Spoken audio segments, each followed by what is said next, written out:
Tasty, tasty.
Tasty, tasty.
Tasty, tasty.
Tasty, tasty.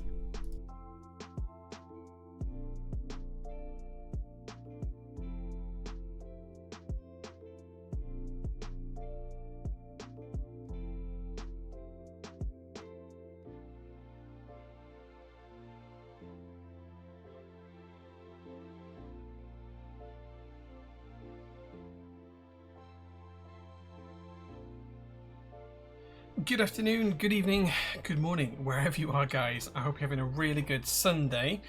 Ozkilane got first, so congratulations, Mr. Australian man. He says, hello Jay, hello chat. Godzilla Waddle's here too. So is Captain Reed, says Dan, I got beaten to coming first. So you got beaten to coming first. Interesting. Interesting. Didn't even take the stream having to start for Reed to get spicy. What was wrong with your tonight? I think that's pretty usual. That's pretty usual. Bazooka's here as well. Says, how'd y'all get in first before the stream even starts? You can view and see the chat, which is this, before the stream starts. So you can look, if you signed into Twitch, you can actually log in and see that before the stream starts. JQ says nerds. Yes, I agree. Robot Mikey's here as well. Visit a page and click the chat. Yeah, exactly. Fredzillosaurus, thank you so much for being here. Free Juice, thank you so much for 31 months of subs, dude. I thoroughly appreciate that.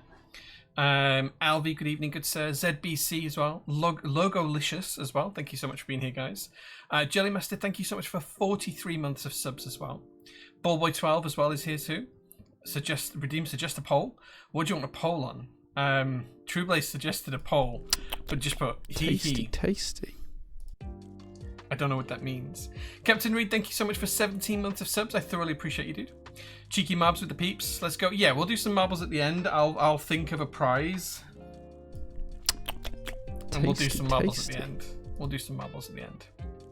Anarchy, good evening, good sir. Thank you so much for being here. So Fui as well. Rue is here too. So is Greyhands. Blackbrook's here as well. He says happy Sunday. Thank you, dude. I appreciate that. I hope I won't. I was going to mention a name that I won't, but I hope the ultramarathon that your wife was doing went really well today. Was that yesterday? Wait, I've lost track of days. It's Sunday. No, it was yesterday. Tengus, thank you so much for 11 months of subs as well. Thank you so much for being here, dude. True Blaze, thank you for redeeming caffeine. I do have a nice coffee here with me. Excuse me. He's here. I am. Yes. Frankie1001, thank you so much for being here. And Lazy Keiko as well. Dude, I hope you're doing well. I hope you're doing well. Crispy Sense Pie says, the 21XX is live. Yes. Yeah, I'll be talking about that in a few minutes. Congrats on coming first, Colleen. There you go.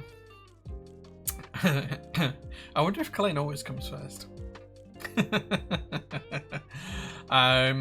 Zosco says hello as well. Mochief is here too. Jehovah in bed. Hi Jay. Thanks for being here, man. I appreciate you.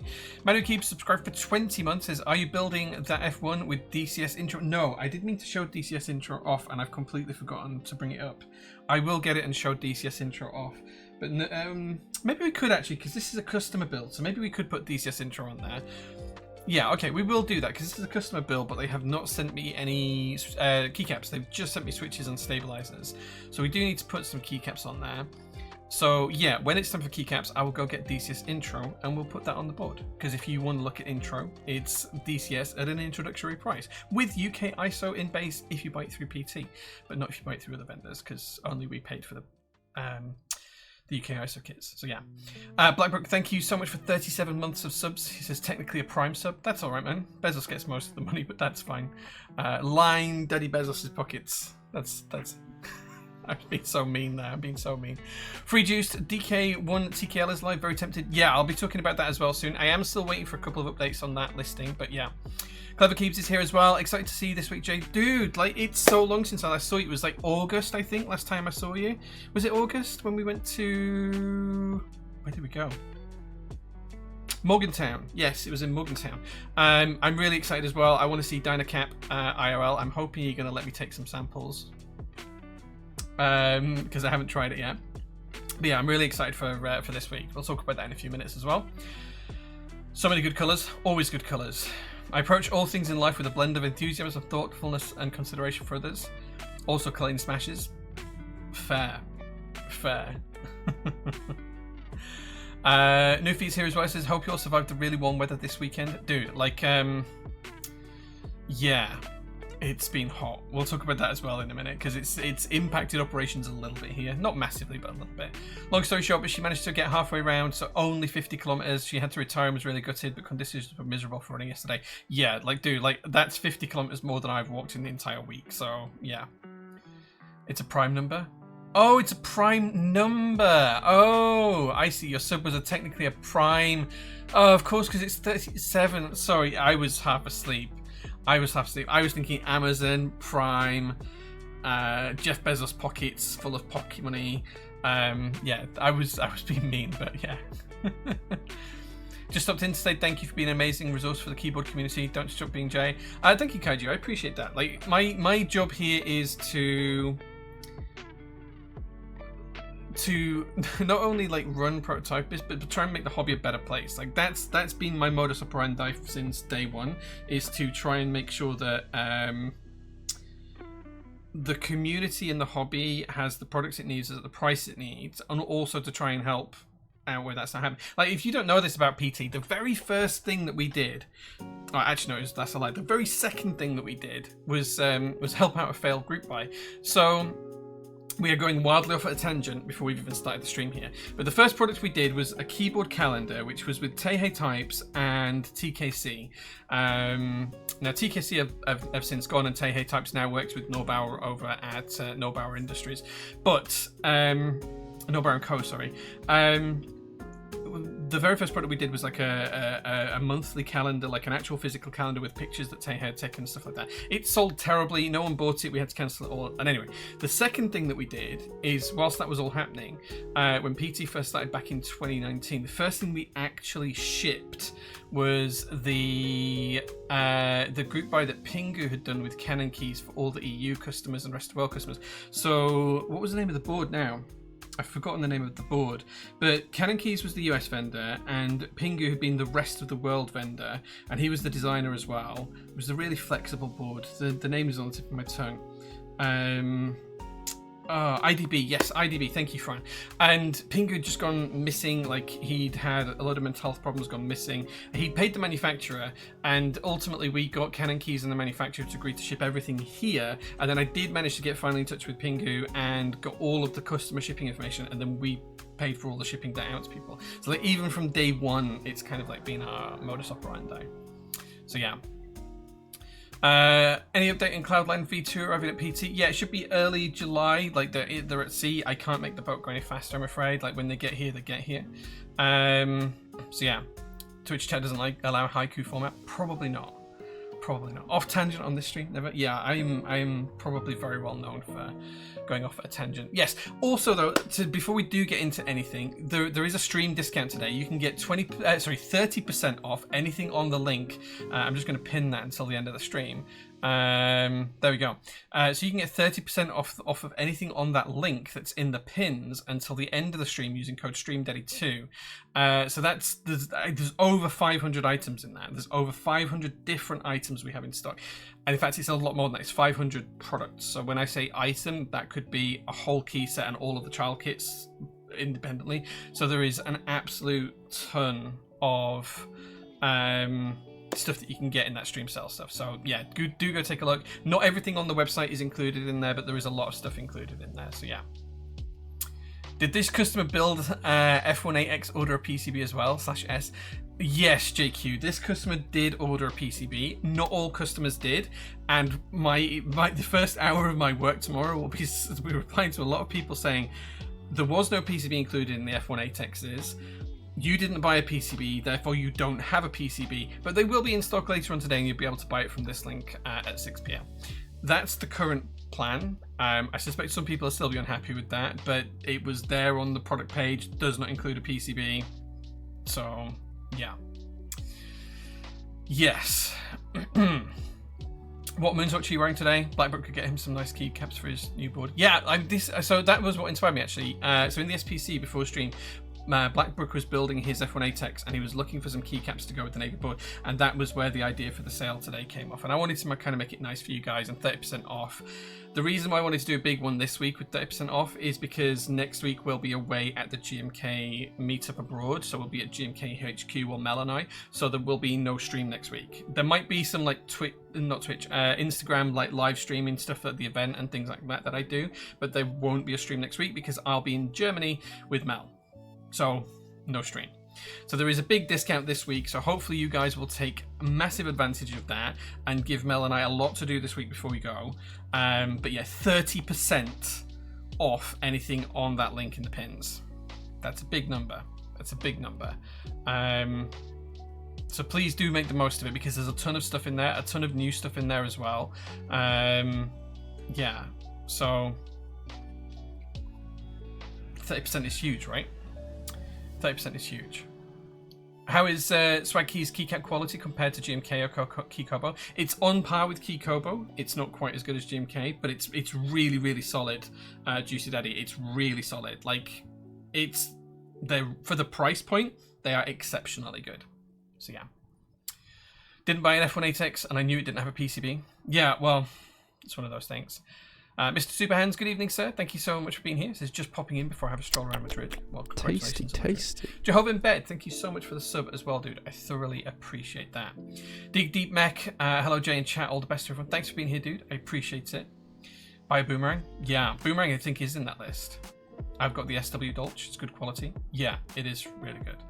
Frankie1001, 40 is better. Yeah, but like at 30% off, I'm already selling everything at a loss. Everything on that list is at a loss. So basically what you're saying is my financial detriment is not good enough.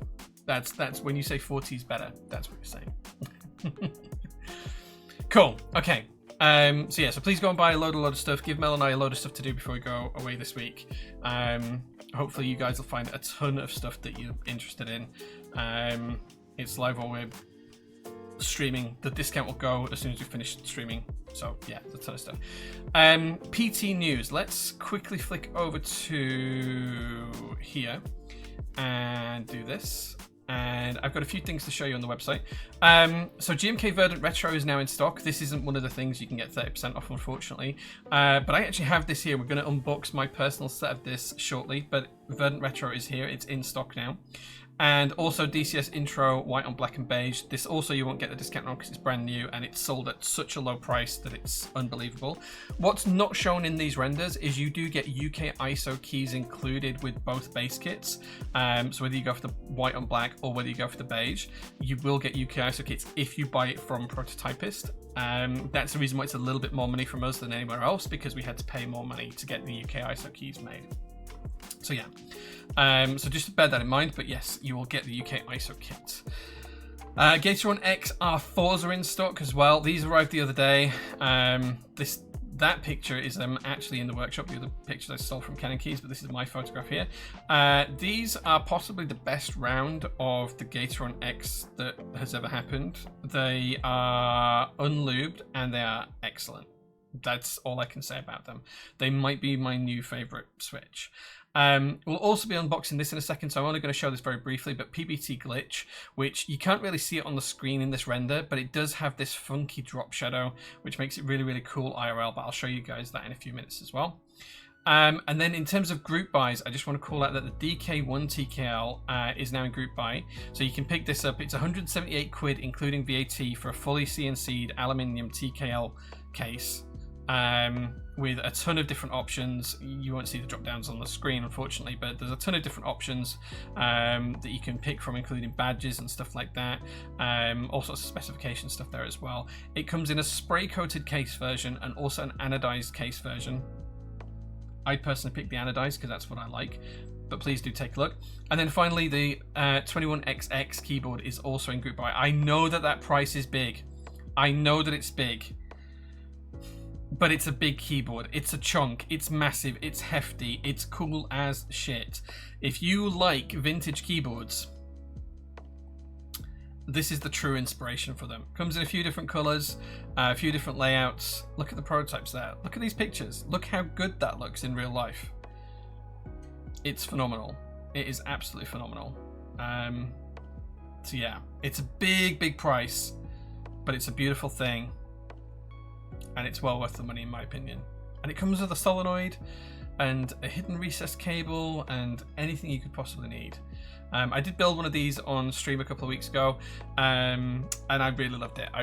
You guys seem to like it as well, so yeah. There's two different layouts you can have with this one. It's a big block, which is the wing key version, which just means that all of this area here is open, so you can use it semi like a numpad, or you can have the true layout, the correct layout, which is the cross nav wing keyless, which means you have that wonderful cross-shaped navigation system here, and it's wing keyless, and it will fit your OG keycaps perfectly.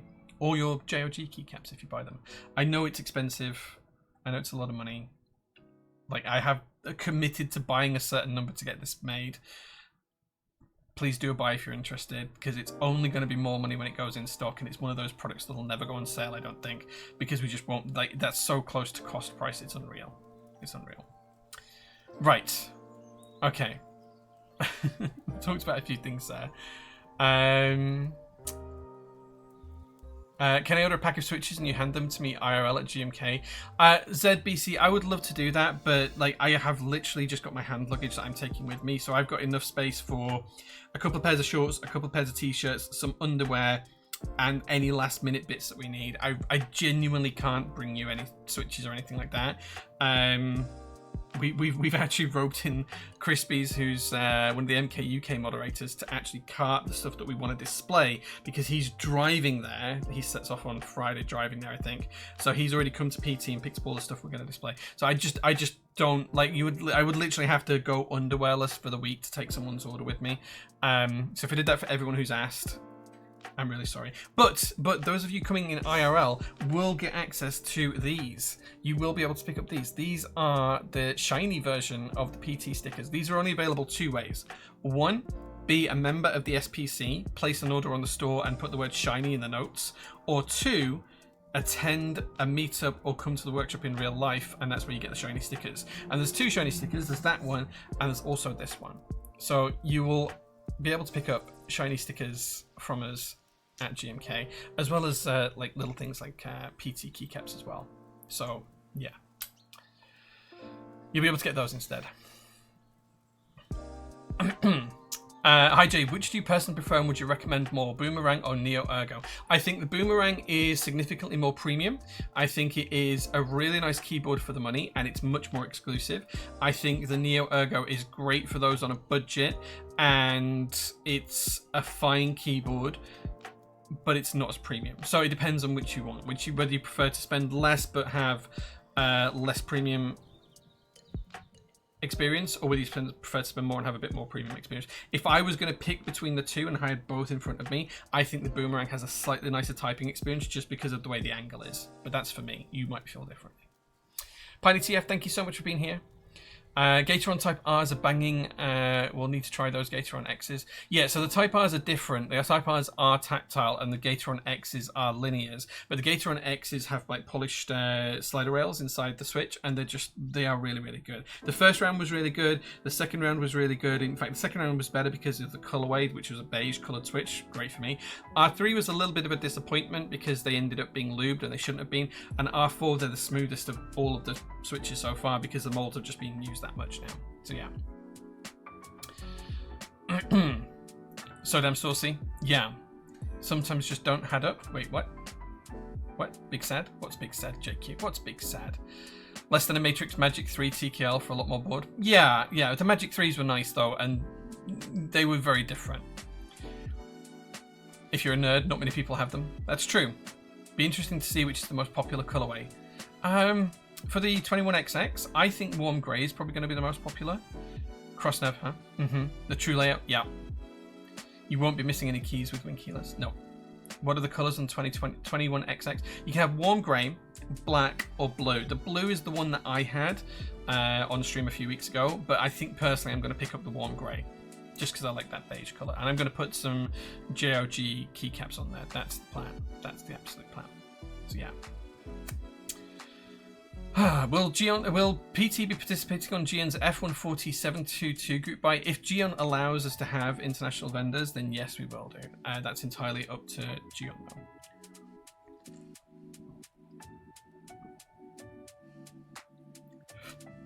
This is where I pray one gets found on a future stock check day like my beloved Matrix. What's that, Robot Mikey? What's that you're looking for? Oscar says pack switches, not underwear. Yeah, I'm going to need underwear. It's going to be really warm. Like, I've been looking at the weather, and it's going to be like 30 degrees every day, which is too warm for me. So I'm going to be terrible. Hey, it's me, the PT Courier. You are the PT Courier, and you can have some shiny stickers. Did you get some shiny stickers when you came, Chris? I can't remember if I gave you some or not, because Chris did visit on Thursday, and we did actually he's the only person to have a proper car window sticker in his car, because I haven't even put one on my car yet. Like a proper vinyl window sticker in white for cars, so he's the only one to have one so far. Will F1 V2 extras be up tomorrow? That's the current plan, Hellpoker. Yes, we've got one customer that I need to arrange a fix with, which I'm waiting for Geon Works to come back to. They sent us the wrong layout for his keyboard, and we didn't have any extras in that colorway. So I have the same colorway but a different layout. If the customer's happy with that, then that's great. If not, I need to send that back to Geon and get a replacement from that.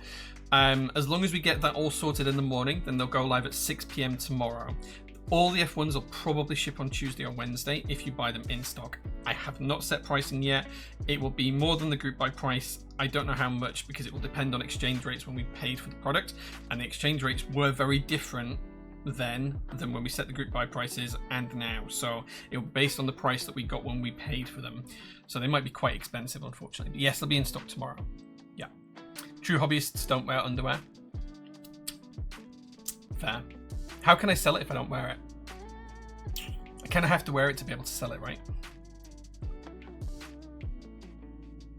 I always forget to fill in the notes. Where are the notes? So, if you're on the website and you add something to cart... Oh, wait, I have to tick the box, pre-order. And you go to cart, there is a notes box here. It says order notes, and you can type notes in here. Or you can click on checkout. And I think you can add notes on here somewhere. Oh, maybe not. Maybe it's only on the previous page. It used to be on that page as well, but yeah, you can add notes there in the cart. Add notes, order notes. There you go. Good evening. I forgot to write shiny. Yeah, I think that's why you didn't get the shiny stickers, Gemma, because you didn't write shiny. I know you complained to me about it, but I'll get you some, Gemma. I'll get you some. Next time I see you, Gemma, you can have some shiny stickers because they are cool. Both the Boomerang and Neo Ergo banging. The Boomerang will sell out. You can always get both. Buy the Boomerang now and get the Ergo in a while. Maybe. Nice hat, thank you. This is purely for the meetup. I got this made with some new t-shirts for the meetup. 21XX and having to raid my emergency funds. Ah, yeah. Warm grey just feels right. It does. It does. Yeah, I've got some shiny stickers. Said I'd sticker bomb Germany and Poland for you. You did, yes, yes. Lots happened since then. Joe, hey man, good to see you. Thank you very much for being here. Sadly, I cannot justify the purchase with the bike build at the minute. Quill stem currently seized, so having to figure out how to get it out. That sounds rough, dude. I hope you get through it. PT pants with the SPC rocket on the waistband would be class. I could probably make it happen if you really wanted it to. Sure there will be a next time. Yeah, we'll do an order now, because right now you can get 30% off. 30% off and an absolute ton of stuff. Look. All of this stuff, you can get 30% off. Look. SW Maestro, literally just gone in stock, and you can already get 30% off of it. SW Black on White, Zoompad Tigers, Bellatrix and Ellipsis Mercury Wrist Rest, Zoompad Tiger, Zoom 75 Tiger, Neo Ergo keyboard kits, Racing Green Desk Mats, SWK Peonies, SW Arctic keycaps, a Boomerang keyboard kit. You can get 30% off the Boomerang keyboard kit. You can get 30% off a Brass Edition Allura 65, which would be stupidly heavy, and you'll never be able to carry it or pick it up, but you could do that. You know, all of this. And there is so much that's on, Hashline, which is a great set. Paper 80 keyboard kits. Cap Generation, which I did have at the side of me, but I've put away. There is so much stuff. Metal keycaps. If you want some of the Orkeys metal keycaps, you can get those with 30% off. Necachino. Whatever's left of Cosmos test mats. The Gateron X linear switch that are pre-looped, so you don't even need to do anything with them. Just slap them in a keyboard and they're great to go. All of this is 30% off, everything. And that's only one page. There is 11 pages of this. We've gone through one page. There's 11 pages of this. There is an absolute ton of stuff, all with 30% off. So where it says 20 quid, You add it to cart and you use the code that's in the thing, and you're going to get £6 off of it. Bargain. Bargain. PBT Fans Classic, great. The Navy's EC switches, if you're into that kind of thing. Loki 65 keyboard kits, Zoom 65 keyboard kits. There is a ton of stuff you can get 30% off today. And it's just because like I want to do something good before we're not here for a few days. So because we do leave to go to GMK on Friday morning, it means that Thursday is going to be the last collection until Tuesday. So we'll be away for Friday, Saturday, Sunday, Monday. So we'll be closed for 2 working days, which is going to be the longest we've ever not shipped anything for, I think, since PT started. I think, but yeah, we'll get through it. It'll be fine. It's worth it to get to visit GMK. Would buy those pants. Maybe we could make the pants. Warm grey concrete modern materials and a whole F-row of pink PT keycaps would go insanely hard. You mean these? Yeah, you're right. Love the green. Have you had a good day, Jay? Yeah, my day's been alright. It's been quiet. It's been... I'll be honest, it's been a really busy week for a lot of different reasons. It's been a really stressful week for a lot of different reasons. Any idea why I can't add certain things to my order? It shows it's in stock, but just can't add to the basket. If it's in stock and it's actually in stock and available, you should be able to add it to the basket. You might not be able to add the code, because the code will only work for stuff on that link. It won't work for anything that's in stock but not on that link. It doesn't work for everything. So yeah. So tempting to consider SW sets have UK ISO. Yeah, the SW sets have UK ISO in. JOG's in stock, it has UK ISO in. The Milky Way PT collaboration that we did for white on black and black on white, they're in stock and they have UK ISO in. Like, so much stuff has UK ISO in. The PBT glitch, which we're going to show you in a minute, this has UK ISO in the base kit. And this is really cool. This is really cool.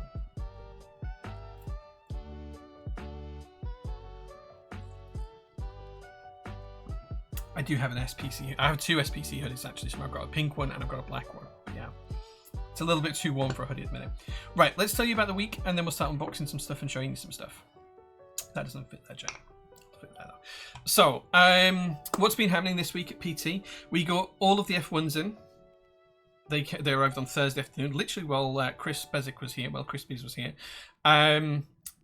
Friday, Mel and I started super early to get ahead of the heat because we knew it was going to be a hot day. So we came to the workshop super early, and we got every single F1 out there. So after Crispies had left on the Thursday, I went through all of the F1s and started to go through QC, checking everything that we had and making sure everything tallied.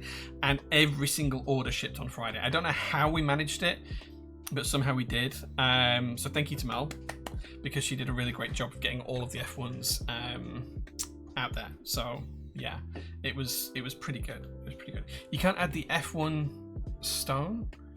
Wait, sorry, the modern materials stone. Let's have a look. Modern materials.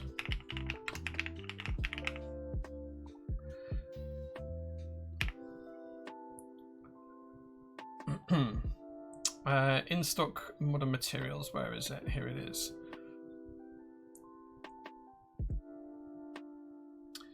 Okay, let's try this live, because you said it's not working live. Let's try this live. Let's they're already on sale and you're wanting to get more money off them. I see how it is. I see how it is. Okay, so already on sale. So let's add to the stone kit. Okay, we've got the stone kit in cart. Let's add the concrete kit. Okay, both of those are in cart for me. I'm not sure if the code works on this. On these or not, but let's try it.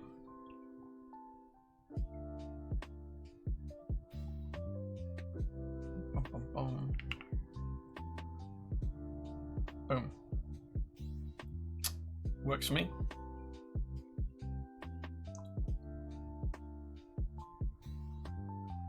So you get them for 64 quid each plus VAT if you're in the UK. It's not showing VAT because I haven't signed into it yet, but yeah, works for me. I think that might sound like a user error. Jehovah in bed. Sounds like a user error.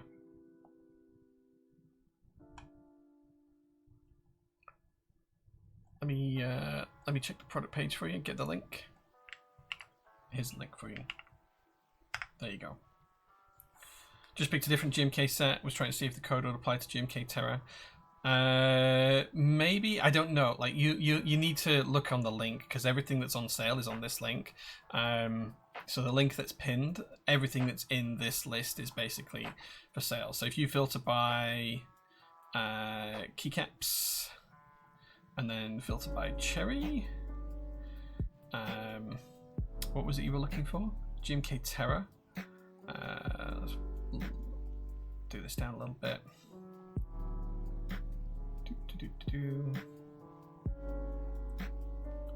Okay. Is Terra in this list? Shinseki's in the list.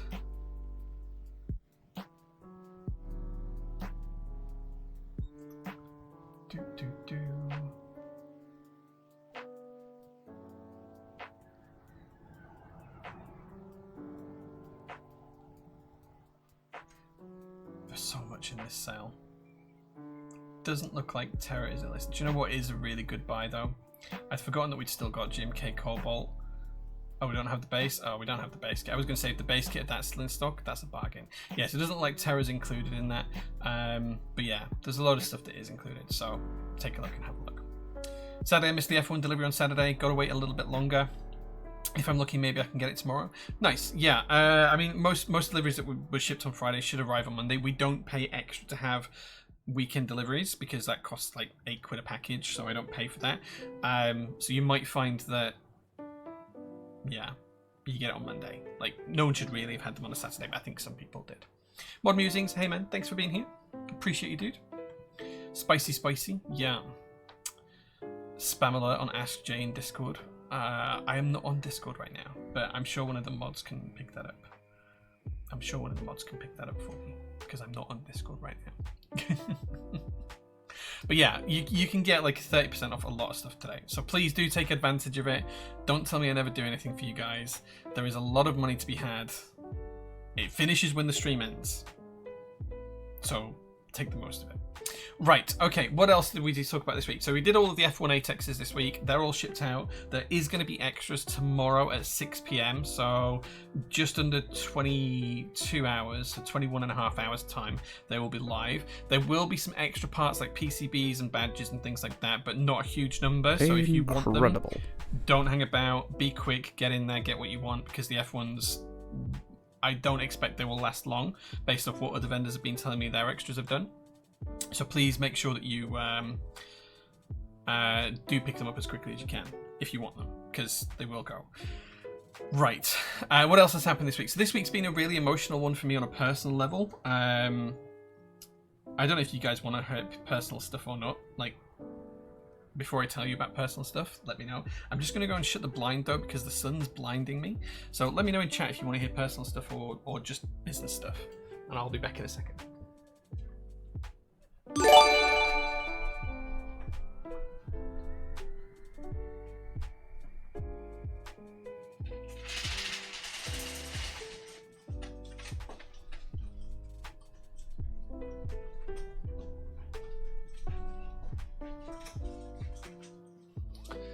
Oh, there we go. Oh, right, okay. So, we have got a ton of stuff to unbox, so I'm going to talk about it. The other thing that happened that I can't show you, but I can show you the title of it. My accountant came around on Tuesday, and we spent the day going through this. This is a pain. This is a pain. This is the draft statements for our annual accounts for November 23 to November 24.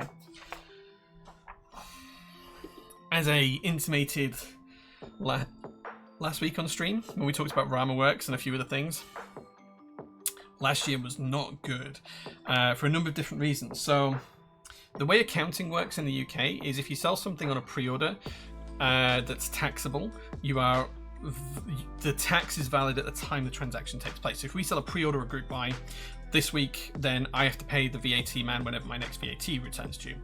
But from a revenue perspective, we don't class that as a delivered product, even though we've had the money, until we ship it.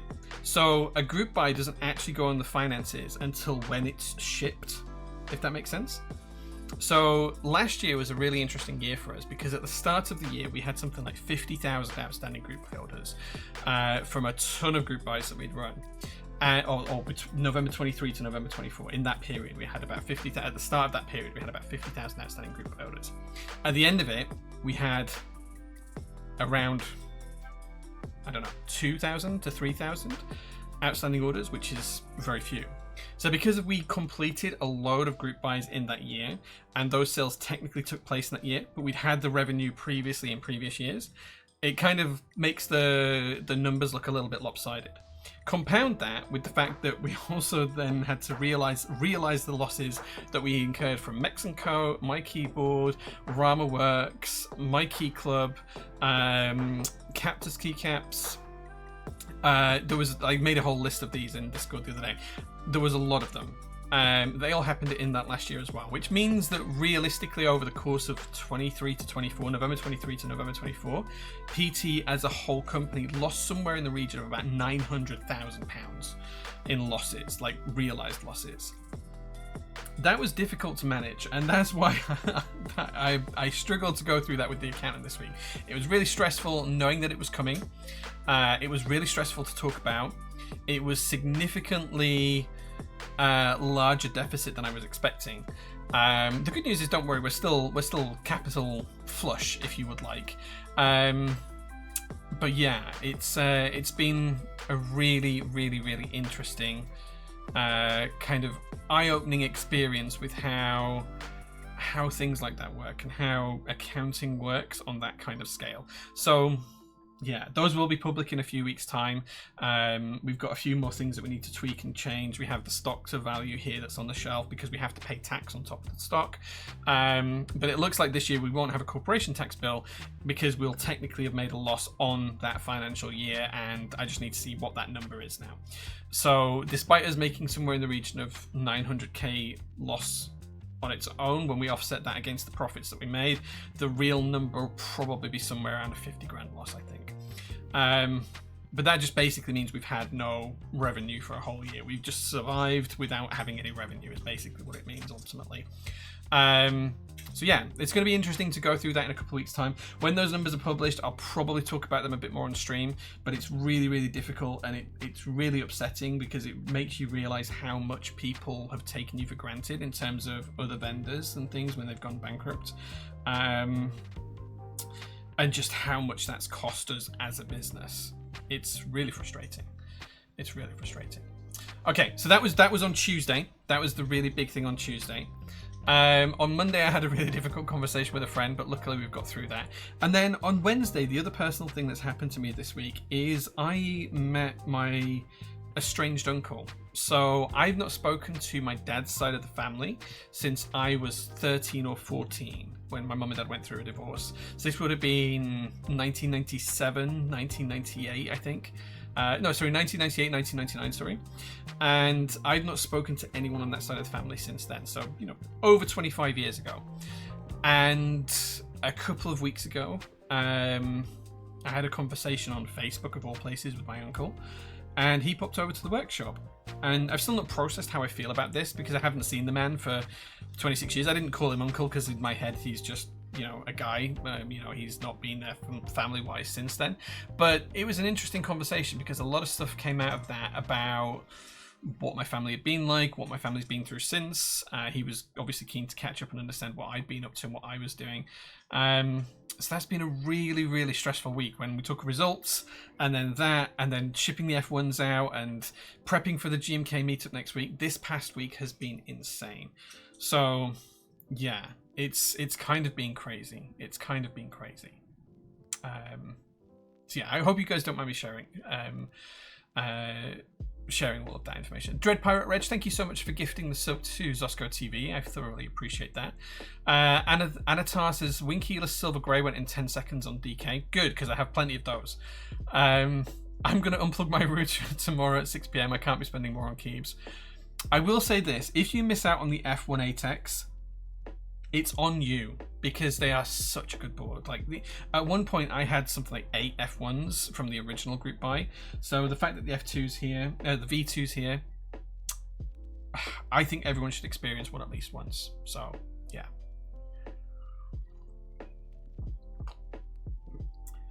yes, if you want to share, go ahead, and that's what friendship is about as well. I just want to tell you so you guys know what I've been through. So when you guys ask me for an update on something, tasty, you'll understand that why this week has been particularly difficult for me to get through. I wish for a world where people respectfully listen and support people who want to share personal things. I think we're used to me sharing some personal things on here, right? It's good to talk about personal stuff and get it off your chest to get perspective. Thanks, I appreciate that. Tons of stuff on sale. Anyone interested in a fully functional and good as new kidney? There is so much on sale. There's like 500 different items, like product ranges. And then you might have like 2 base sets. Like GMK Camping's one of that 500. But there's 2 base sets. There's child kits in there and all sorts of other stuff. So yeah, it's probably closer to 1,000 actual products. Please keyboard responsibly. Thanks, man. I appreciate it. F18x V2, no, yeah, we're building it in a few minutes time. I've got a few things to take a look at. Sangali, thank you so much for picking up the modern material sets. I thoroughly appreciate you. Yeah. Love the 8x V2. Thanks, Hammer Brother. It's a really good board. Sounds like a hell of a week. Dread Pirate, like it has been exhausting. Like my wife was away this week. Tasty. Mango Keeps, thank you so much for the rate, dude. I thoroughly appreciate that. We're doing a little bit of a personal talk here, so this might be a little bit mental healthy type thing, so I apologize if that's on your back. But yeah, so emotional roller coaster, as Bazooka says, is exactly what it was, because my wife was away with work, so she'd been in Prague all week. She went last Friday and came back on this Friday, like 2 days ago, and she didn't get back until like late on Friday, so it was pretty much Saturday morning when I got to see her. So she knew that I'd got like all of the results stuff to go through for PT, which is massive amounts of money. Like seeing those numbers and that people have taken you for that amount of money is really frustrating, because it's not just the losses when you paid someone for something, so you actually end up with the loss twice in some respects. So take MKC, for example, my key club. We paid them just about 6 figures to produce a ton of boards for us. Okay, we got the money from the customer, we paid them to make the boards and more. So I think we spent 35,000 more on extras. So we were going to have, like, the idea was to have a load of these MKC boards in stock because they're pretty good, and well, at the time they were nice. So we took the money from the customer. We spent more than the monies we had for revenue on the boards. We'd worked with MKC multiple times, so we spent 100 grand with them, just about, and then they took the money and ran. So we lost that 100 grand, but then I owe the customers all refunds, so we have to pay it out twice. So I've had the revenue once, but I've got to pay the money out twice. So you lose both ends. The same with Rama Works. So with the Rama Works ones, it was a little bit different. We paid Rama for the products. He reneged on those deals and never sent the products. And then I had to buy them again from Rama's manufacturer to get them here to then give to the customers. So we end up paying twice for the same product. You know, and it really, really hurts when you see it like that. When you see those numbers written down, it's hard. Like, knowing that those numbers exist in the back of your head is kind of okay, but when you see them in a table, and I'm not going to show you the details, but like this is a chunky report. Like you can look at it in the top. Like, this is a chunky report. Like, it's page after page after page of information, tasty. Tables of data and agreements and all of this kind of stuff. Like, it's a proper legal document. I'm not going to show you the details, so you can see it in the top screen for now, but you can't see the details until we go through it. In fact, yeah, I can show you one number, which is the number that I'm talking about. This is the loss number. So there you go. Yeah. Anyway, that's that. And then the very next day, I met a man that I've not spoken to for 26 years. So it was pretty tough. It was pretty tough. Batowski, thank you so much for 31 months of subs. I thoroughly appreciate it. How did your uncle take the news about your Freemason membership? That doesn't exist. I don't think he'd know what that was. I'm going to be honest. My dad's family is very much working class, and I don't think that they would know what that was, if I'm completely honest. 8x V2 allowed me to retire from the hobby. Nice, man. Nice. Getting the F1 in will probably let me part with my W1 as a high-end GM board. Nice, yeah. Glad my friend has an F1 8x V2, otherwise phone would hit hard. That's fair. That's fair. Saber classes families can be complicated. Our family circle is really small now, and the few outside of my immediate circle I haven't spoken with just because of indifference. So I'm still not sure whether I class. So his name's Robert, because I don't want to call him uncle because I don't feel that relationship at the minute. But when Robert came, that's the first time I've spoken to him in 26 years. And if I just ignore that side of the family, which I have done for 26 years, then on my side of the family was my mum, who died in 2019, so 6 years ago. There was my brother, who's still alive. There is my brother, not was, there is my brother, and there is my niece, and then my brother's family as well. So he has 2 adopted children and his partner. He's not married, but he has a partner. So other than that, that's kind of like my family, and then my wife as well, obviously. And then of course really close friends, like Mel and everyone else. So yeah. It's interesting. Just out of curiosity, how many personal keyboards do you have? Somewhere around 400. I don't know exactly. It's a lot. Like if you look in these drawers here, these drawers are full of keyboards and parts. Yes, super hands. I know you want those. I will sort out with you. And these are just full of keyboards.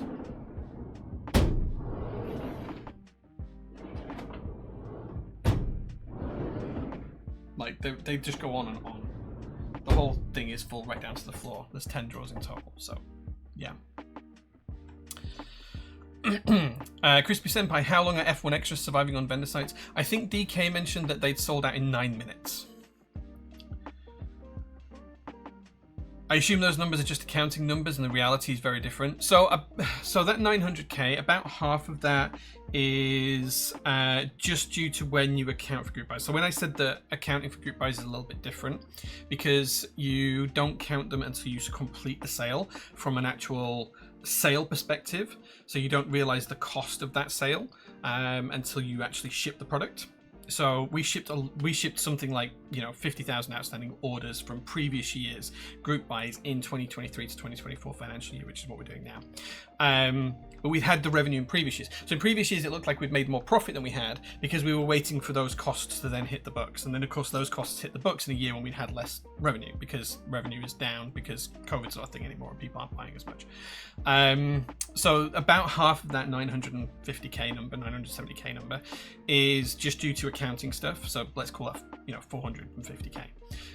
The other 450k is actual losses to other vendors. So Mex & Co, My Keyboard, Rama Works, My Key Club, and Captus Keycaps. The list goes on. It's a massive list. But that's what exposure we've had to vendors where we've been trying to do the right thing.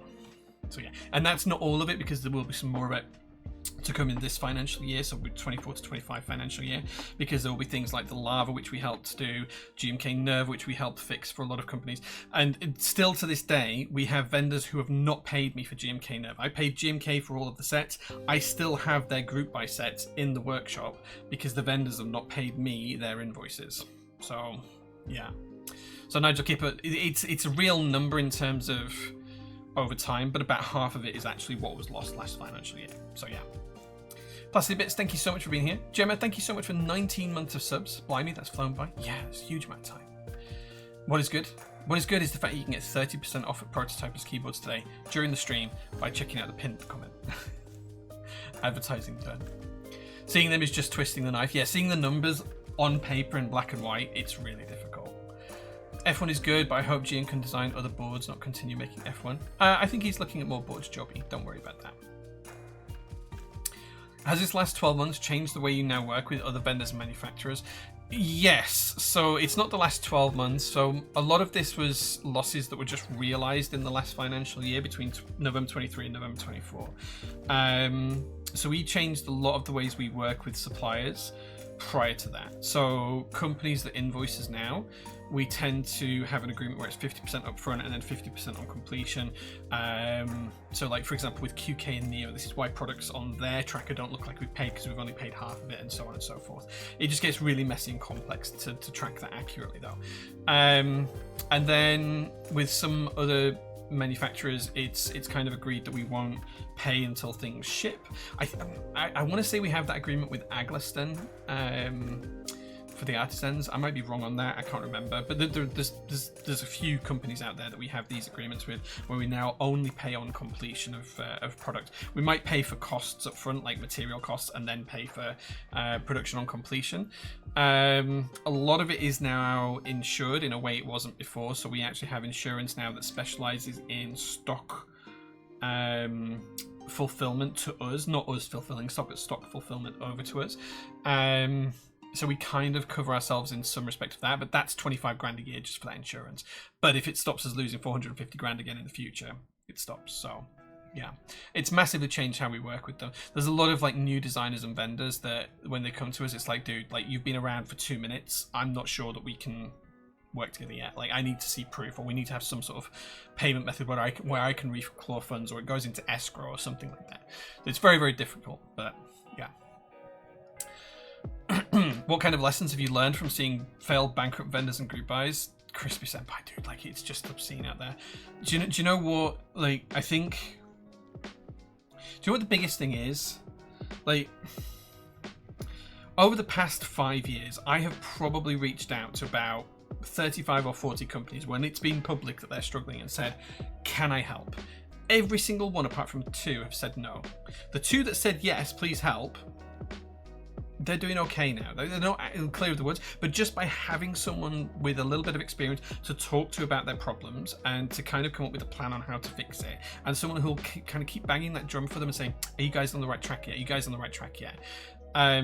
There's not me that's done this. Like, I mean, it has been me, but like it's just having someone in that position to help them with that.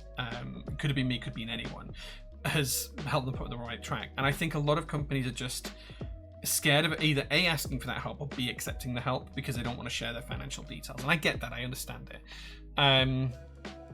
I pray that PT is never in the position where we need to reach out to someone for help in that kind of sense.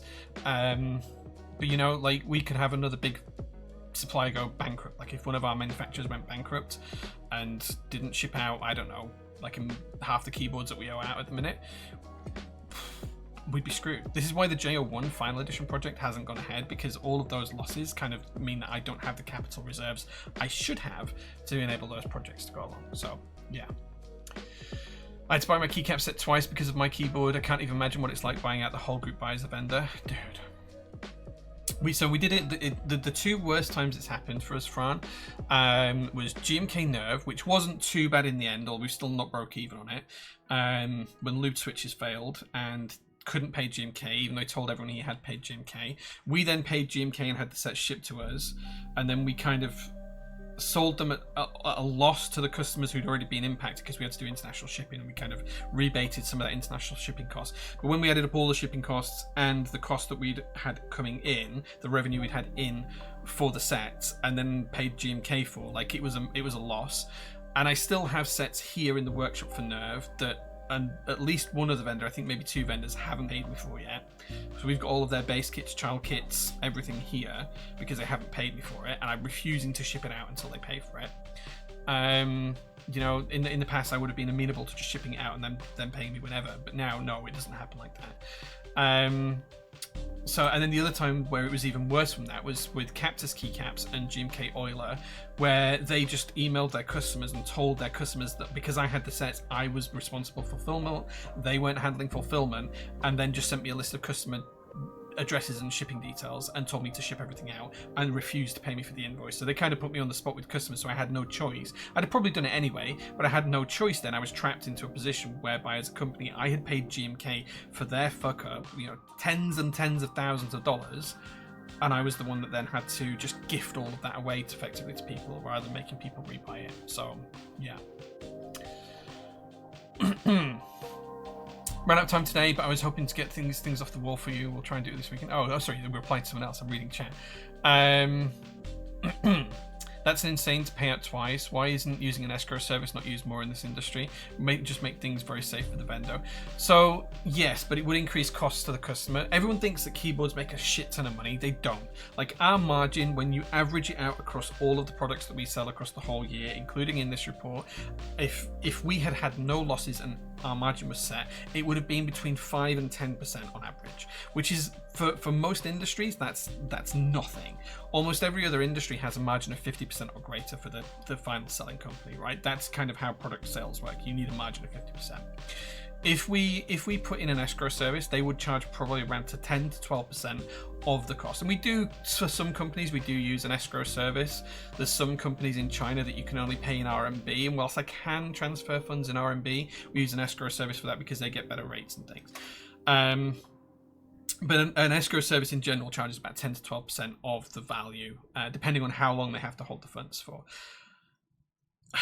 It's difficult, and you'd have to have drawdown stuff, and then because you have to have kind of like drawdown points at that point where they can draw down funds for to start production, to finish production, to ship products over to you, and then their profit margin at the end when you sign off on the products.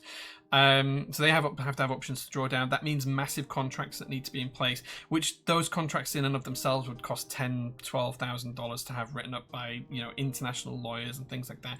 So the costs to do it are prohibitive because the industry isn't big enough to sustain that kind of cost. So that's why escrow isn't used massively. The matching principle. Wait, what's the matching principle? There's so much on sale. I need this stream to be really long just so I can look at everything. Keep looking and buy on the stream if you can, because the sale is 30% off, and yeah, it's crazy. That is a lie. It was just a few Navy ones after the first minute. Wait, what? It was just a few Navy ones after the first minute. LOL. Wait, what? Someone told me that at DK, the boards are sold out in 9 minutes, I think. Matching revenue with expenses? Yeah, okay, that makes sense. An escrow service should be used between vendor and designer between menu. It would make getting scammed way lower. Yeah. So, as I said before, escrow services cost a lot of money, and you have to have really clear contracts in place before an escrow service will accept the money. They'll just turn it down otherwise. And those contracts are just too expensive, like basically to put in place. So it's just not feasible or tenable at the minute without doubling prices. That's the problem.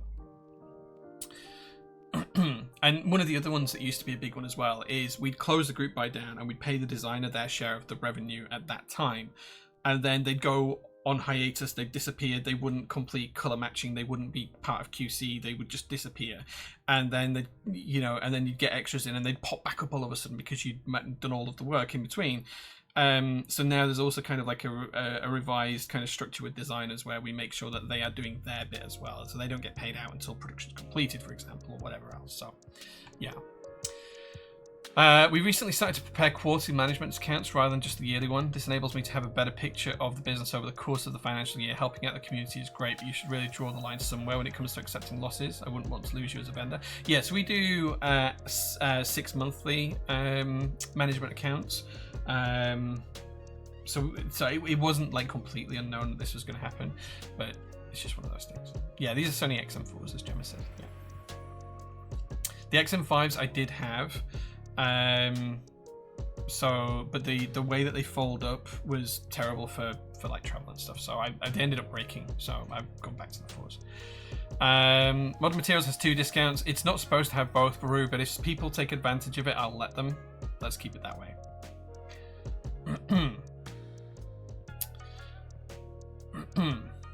The big feature is adding a back foldable hinge that removed in the 5. Yeah, so they wouldn't fold up with the 5s as nicely, and they broke a lot easier as well. So I had problems with the 5s. Cool. I do wonder about perhaps bonding the obligation instead. So you'd need someone with deep pockets to do that. Like, for the vast majority of projects, it's fine. It's only a small number of projects where vendors fail. I know that this whole vendor failing thing feels really, really big sometimes, but it's probably, in terms of actual revenue across the whole of the hobby, it's probably a couple of percent. It's not huge numbers. How is GMK Tribal still not sold out? I don't know, because that's divine. It's fantastic, it's phenomenal, and it should have sold out on day 1. Anyway, it is what it is. You bought a couple of items? Nice, Frankie. Thanks, man. Thanks. Cool. Okay, I'm going to finish this coffee because I've been talking for an hour now. If you guys have got any questions about stuff like that, please do let me know.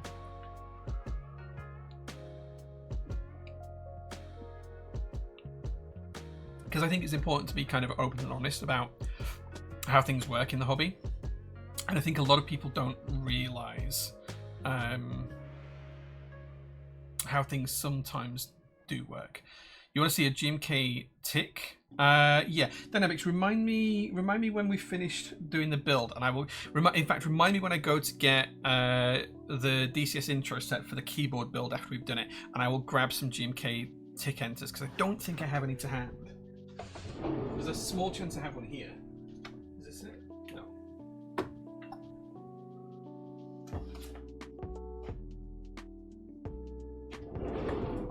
I thought I had one in that drawer. I don't. But if you remind me when I go and get the DCS intro sets for the build, then I will do it. Yeah, I will show you. We just need to talk to an agency representing a surety company. The bond cost is usually fairly minimal. At least that's my understanding of how we distribute our product. Usually the contract bonds, I've not really dealt with them much, but I assume that there will be a fee for them or a cost for them or a percentage loss due to them or whatever if someone doesn't keep their side of it. Thanks for shipping out the F18x V2 so quickly. No worries, man. Like, we wanted them gone as soon as possible because we're conscious that we're closing for 2 days at the end of this week. So Friday coming and the Monday a week tomorrow will be closed on those 2 days. So we're just really conscious we wanted to get everything out. Anyway, let's move on with the build stream now. If you guys have got any questions on that kind of stuff, just ask away. I'll try and answer it. But I want to show you a few things first. First thing I want to show you is glitch. I did have a knife up here. Where's that gone? Oh, it's here. Here we go. So this is PBT glitch. This does have ISO UK in the base kit. It doesn't show it on the back, but this is really, really cool. So this is by Eloquent Clicks, and I was super stoked when Woob asked me to be involved in this, because this is a really, really cool project. It's based off of kind of like that experience you had in the 1980s and 90s when you went to bowling alleys and stuff like that. And this is the new curated packaging, by the way, just so you can see it.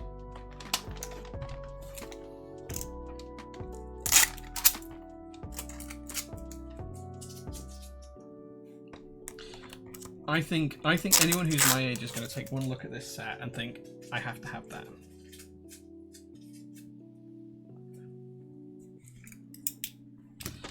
So this is the keycap set. Now, at first glance, it just looks like blue on white, but it's not. Take a look at those legends. Look at that pink drop shadow, and look how cool that is. If you guys have ever seen those old kind of colored glasses for 3D, this is just super, super, super cool. It does have UK ISO keys in here as well. There's the 2 and the 3 here, like just for proof. 2 and the 3 there. Retro vibes are great on these. It's so good. It's so good. Look how good this ISO enter looks with that pink drop shadow. These are so good. For the price, these are an absolute bargain as well. Look how good the arrows look.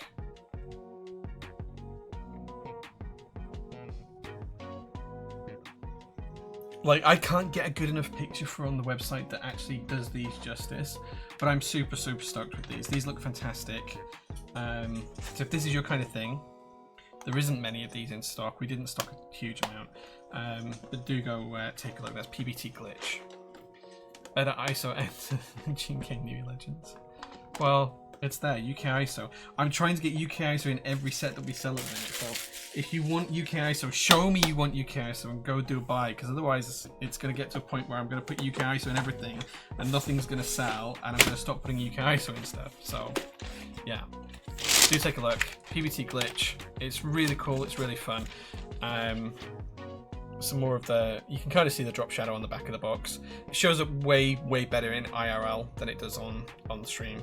So yeah. There we go. That's the first thing to show you. I think old Taco Bell had this motif. I don't know how that, I'm from the UK. Maybe, I don't know. Reminds me of Back to the Future 2. Yeah, it's cool. Yeah. I can show you my wallet can't. Fair. I get that. I do get that. I understand.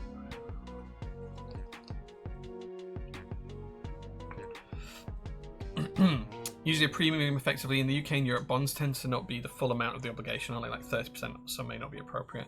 Yeah, it'd have to be the full amount, I think, which is why escrow is probably the way to go. But escrow is expensive.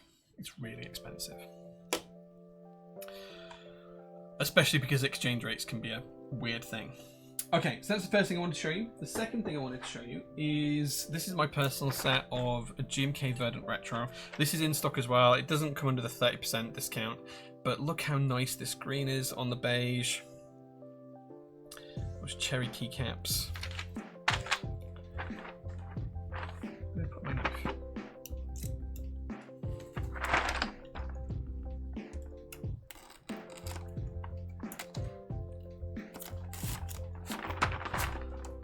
I haven't prepped a tub for this, so we're just going to have to go blind. Verdant Retro with an alert row would be goated. Yeah, unfortunately, there is no alert row, but it is super, super nice as a set. The box cut came out great as well.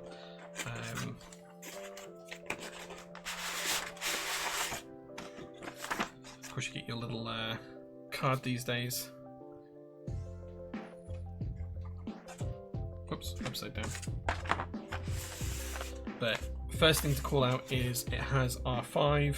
Look at the size of these. These are R5 keys. Look at the chunk. It has the super cool Windows keys. And that is green, I promise you, even if the camera's not picking it up. Sadly, no UK ISO in this set, but it is really, really, really nice. Either way. Came out super nice. And it's in stock ready to buy now.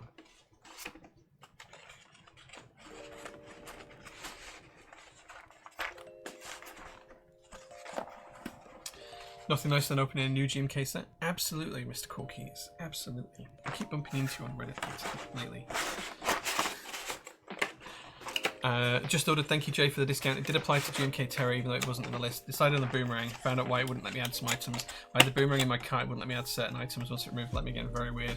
GMK Verdant set is beautiful, by the way. Thank you. R0. Actually, do you know what? I didn't check if it had R0. Does it have R0? No, it just has R1. It's not R0, unfortunately. R0 is too tall sometimes, I think. As much as I'd like to see a beige R0 just add-on kit be run, like I do think it's a bit too tall for general. Verdant Retro does look very nice. If you like green like I do, Verdant Retro came out super, super nice. Super, super nice. And of course you get the cool green cherry keys as well, which are absolutely lovely. I think that's a bad take, JQ. I would disagree and fight you on that. Yeah, I couldn't tell you, Jehovah, why that was the way it was. It doesn't feel like that's how it should work. But again, I only made the discount like literally just before the stream, so yeah. You might have to put 2 orders in if something's like that. I wonder if, in fact, actually, I think I do know what the issue is here. So, on, for example, the boomerang, let me find it. Did I spell it right? Yeah. So on the boomerang, right, we use an app called Hulk, which does this section here, which gives you the drop downs. I think that is incompatible with the updates that Shopify have made to how the cart works. So how the cart page works. I think they've made it slightly incompatible. I think that's the issue. So yeah, I also need to change the colors of this because that doesn't actually fit the new site design. I've only just realized that this green and this green are different, but that green does match that green. I need to fix this green. Okay, I need to fix the add to cart green. Okay, noted. I will go and fix that at some point soon. Right. Okay. Would have considered if it was R4 bottom row. My fingers sadly uncomfortable with R5. You have the wrong fingers then, good sir. Green cherry keys and Windows keys are excellent. Yeah, so those Windows keys that you see there, they're probably some of my favorites. One of the things I did when I was developing the JOG keycap set was I worked with JCS to make this. So this is in stock right now. It's super cheap, was basically selling it at cost. I wanted to do a set that was like an homage to OG die subs, like the OG cherry die subs, and this is kind of the closest we've been able to get. Like I changed some of the legends and worked with JCS to get some really cool stuff done, like these cool Windows keys. We were the first to do them with JCS, and changed like the thickness of some of the other legends, like on the arrows they're slightly different, and some of the other legends for the UK ISO and things like that. And this came out so good. Like, it came out so good, these keys. Like, I'm super happy with it. There's a couple of slight things I would change which aren't as good as the OG die subs that Cherry made, but they're pretty close. They're pretty close, and I'm really excited about how these came out. So yeah, so I like those old-fashioned Windows keys. I absolutely love them. I adore them, and I think they should be in every set. Yeah. Right. Wish I had a green keyboard for those. Get a green F1 tomorrow, Juicy Daddy. Maybe. Get a green F1 and that would be a banging setup, wouldn't it? If you bought a green Geon F1 and GMK Verdant Retro tomorrow in stock, that'd be a banging combo. That would be a really good combo. Right, okay. So it's an hour and a half into the stream, an hour and a quarter into the stream. We should probably actually start building a keyboard now. Oh, the caption's not working? Let me reset them. It should be working. Okay. That should be working now. I turned it off and back on again. Let me know if that's not working. Had to go with BRG instead of Verdant Retro because UK ISO. I get that. I wish Verdant Retro had UK ISO. I did try to convince them. Unfortunately, I was not successful. So yeah. Need some switches though. We have plenty of switches in stock. Do we have anything that's green switch-wise in stock? I'm not sure if we do. Do we have anything green? Maybe the Soul Dark ones, mint chocolate chip ones.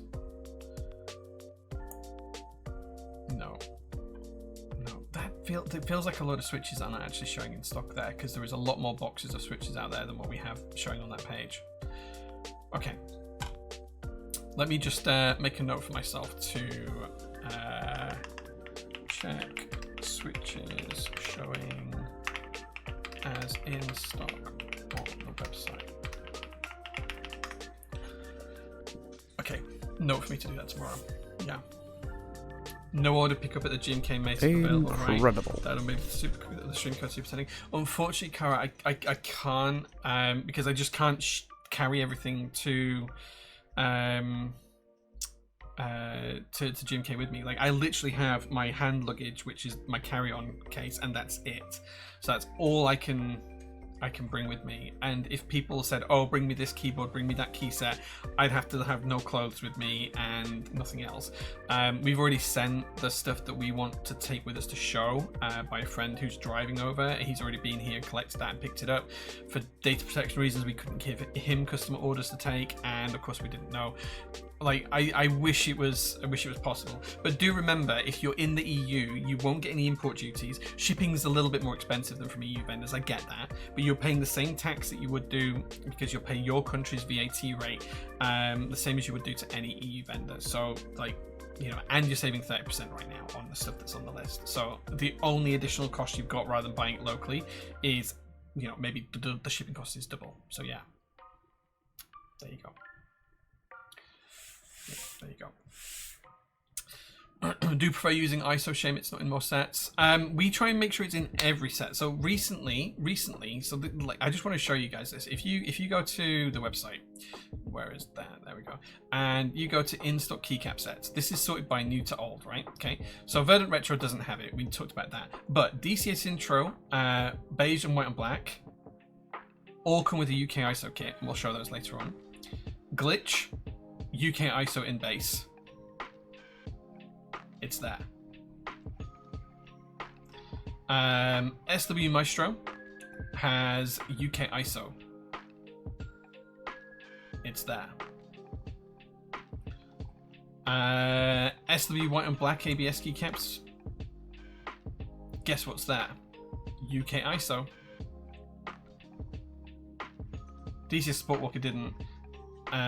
SW White and Black, the other version, this is the ABS PBT blend. UK ISO is available. There it is. SW Arctic keycaps. Guess what? UK ISO is available. EPB2 Wapuro. Guess what? Oh, it's sold out now, but there was a UK ISO kit. Modern Dolch we couldn't get one for, but there was the international kit for that. Cat Midas, I think we did it. Terra Below also has UK ISO in, but this was one of the sets we inherited from Protozoa, so there you go. But you know, we put a load of stuff in with it in stock. Sharktail, MW Sharktail keycaps, we've got a UK, we're the only vendor that has a UK ISO kit in the base, so it has UK ISO in the base. Stage Warrior, I'm pretty sure we have UK ISO in this, I think, or is the UK ISO kit available? Maybe, might be wrong on that one. Okay, oh, there's an order kit available for that, and it's 20 quid, so it's cheap. The PT set, this is our own set that we designed with Milky Way. We did white on black and black on white. Has UK ISO in it. Like we've put it in so many things recently. Cap Generation, it's in the base kit. You get UK ISO in the base kit. It's there, look. UK ISO and ISO enters. You know, PBS MB Classic kind of has it, because when you look at the sub legends on there, it's kind of there. You can see that the 3 has got the pound sign on it in this top corner here, for example, and the 2's got the @ symbol and the apostrophe symbol on it, so it's got both on there. And then the same for the keys here, you've got the @ and everything else, and you've got the hash key here, so you have UK ISO in that as well. You have the pipe, backslash, and the chevrons, so you know it's available in that as well. So as much as we can, we've put it in. You know, not everything, but like we try and get it in almost everything. So yeah, a lot of the Protozoa stuff didn't have it, but we tried to put in everything that we've put in recently. Like we've done loads of stuff recently with UK ISO available. Like I try and make it in everything.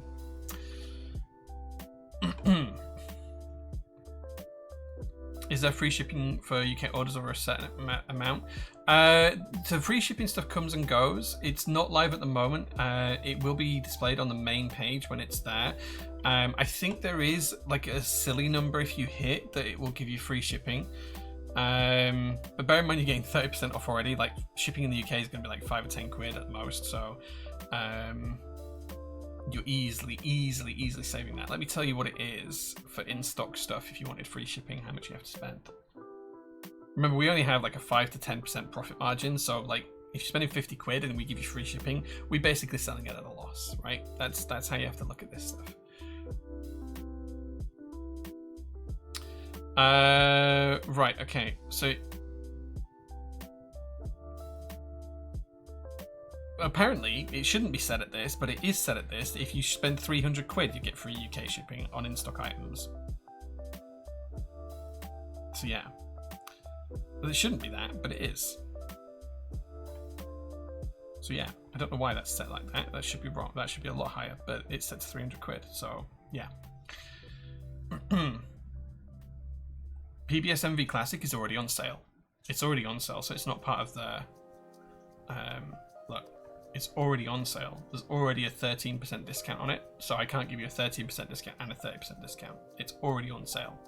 That's already cheaper than it cost me to buy them. Well, the 50 quid is because of the VAT and stuff like that. But it's it's already, yeah, it costs less to buy it from me than it cost me to buy it from the manufacturer already. So Mochief, yeah, it is on sale. It won't be on sale. Just a tip for the low gaskets in the F1, I found it easy to lay the plate and PCB on the bottom half of the case and then press the gasket into the gap rather than just trying to lay it on the base. Top piece gaskets going out fine, I found. Cool, I'll take a look. I built a few of them, so yeah.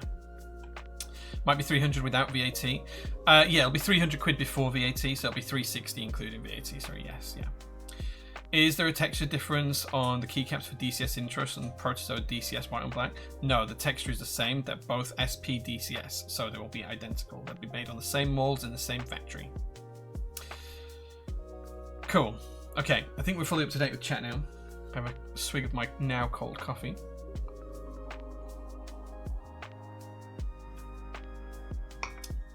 Okay. Don't want to drag those papers over.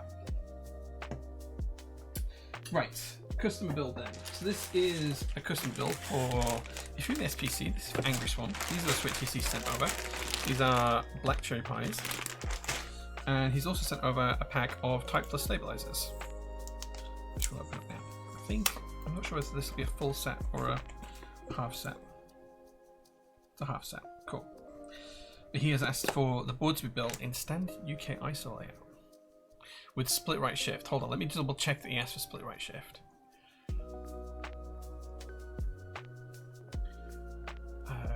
keep it.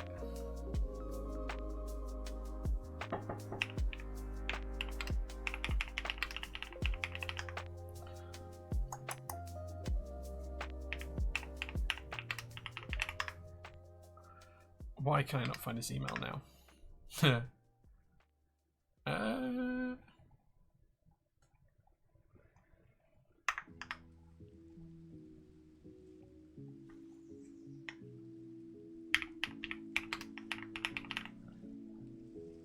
Why can't I find his email? Found him. Found him. Right, let's see what you asked for. ISO UK layout with split right shift. Cool. That's what we're going to be building it today. That's how we're going to build it today. So, we talked about switches and stabilizers. Let's grab the keyboard. Here is the board itself. I don't actually know what color he's picked up for. If I knew Jay was building my board on stream, I'd be on the stream. I don't know if he knows I'm building it today. I didn't tell him when I'd be building it. I just told him it'd be after the orders had shipped. First thing we have here is the plate.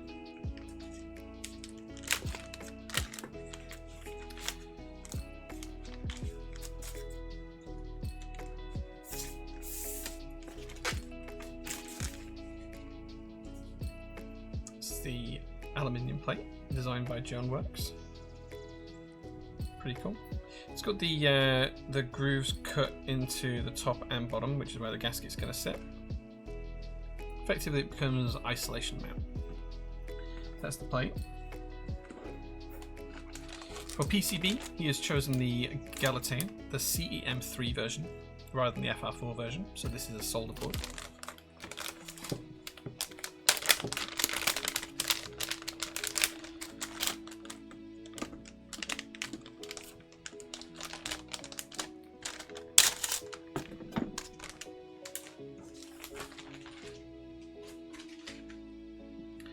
Here it is.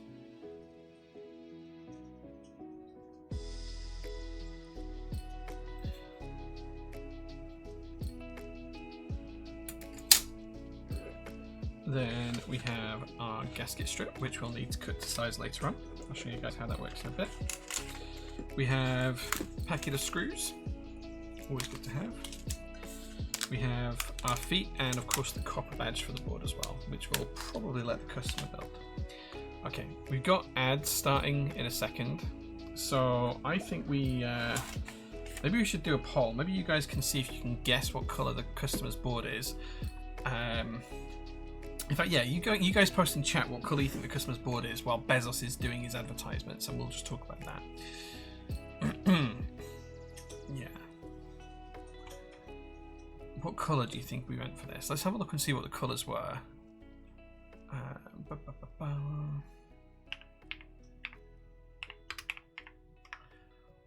Let's get the... Wait, there it was. Okay, so you can have raw, silver with silver, black with black, silver with grey, burgundy with burgundy, navy with navy, black with red, or dark green with light brown.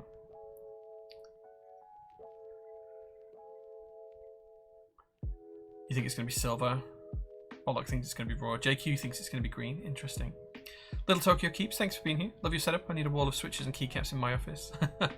There is a lot of keycaps over there. There's actually two rows, so it's like front and back. You can kind of see just here where there's kind of like a dip. That's where they go back a second row. Silver grey could be as well. I think it was popular. Silver grey was the most popular choice. Yeah. Let's let Bezos do his advert stuff though. Are the adverts even live? Where's Twitch gone?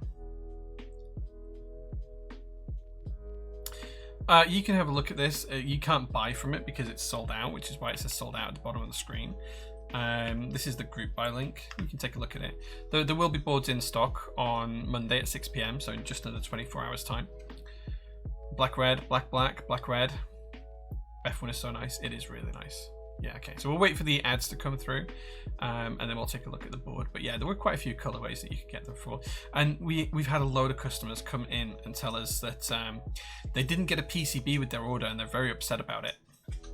But I'm pretty sure it's because their PCBs are not included in the kit. Get your PCB and other add-ons here.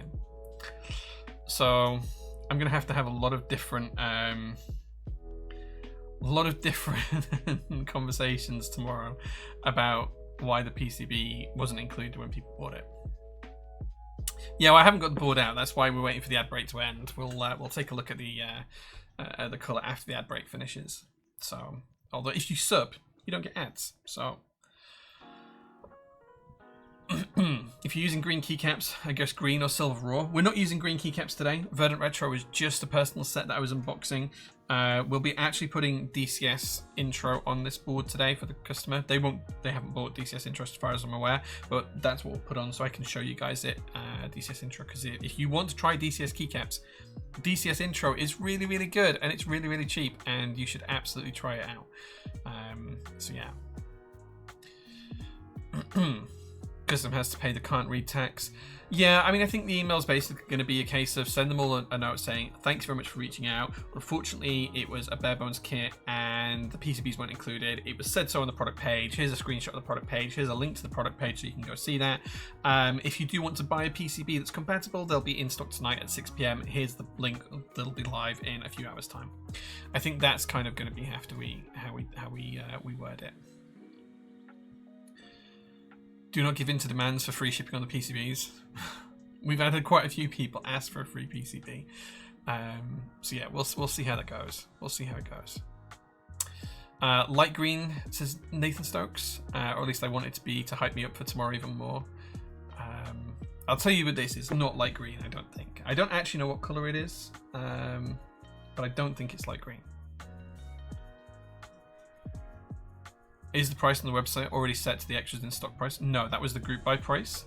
The price for in stock will be different, and it will be based on the exchange rate when we bought the set. So whatever exchange rate we got when we paid Geon for the boards, that's the exchange rate we'll be setting on the boards. Because when you have to remember that, like last year there was a whole issue with the GBP tanking against the US dollar, and that happened after we'd set the pricing for the group buy. So we set the pricing for the group buy for the F1s, and we were doing the group buy, and then when we got the invoice, the exchange rate had differed so much that we lost money on every single one of these units that we sold.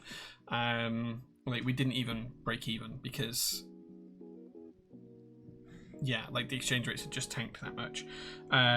So it will be based on the exchange rate that we paid for them, which means it is going to increase probably, you know, 25%, something like that in price, which I know is a lot.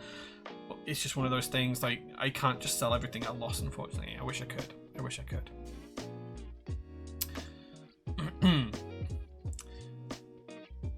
Shipped via boat. Yeah. How much did you lose per F1? I haven't done the math, but I think it's about £2.80 per board. In the group buy, we lost about £2.80 per board. That's not including PCBs, that's just on the keyboard kits themselves. And that's literally just based on the increase in shipping cost and the exchange rates, because it just changed so variably, so massively. Yeah, it's somewhere in there.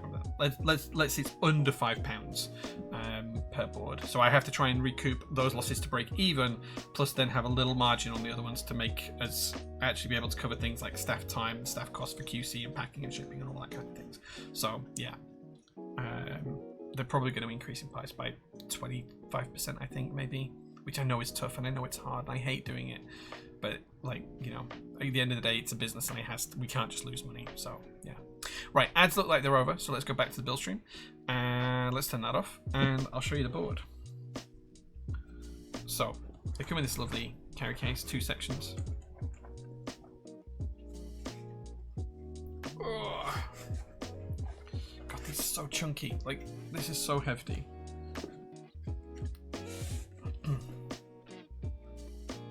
Oh.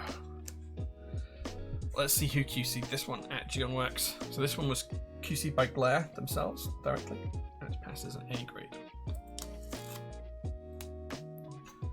It's a funny looking green. I never said it was green. I said it wasn't green. This is silver and grey version. Christ, these are heavy.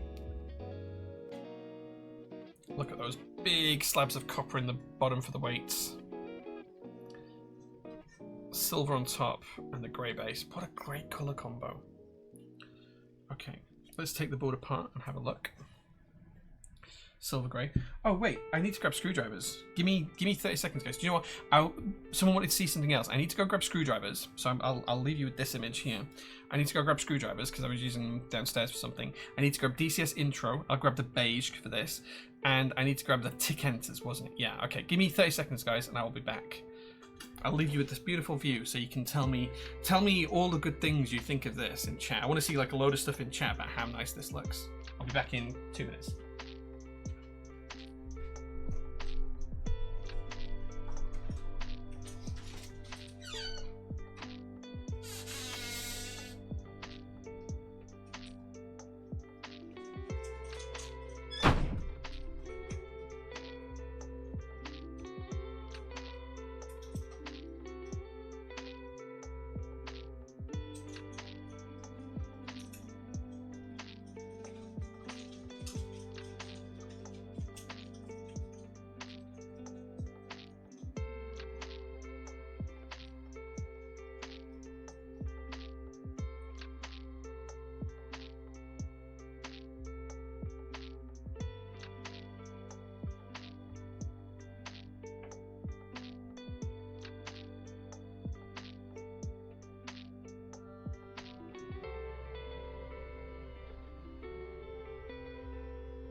Okay, I have screwdrivers now.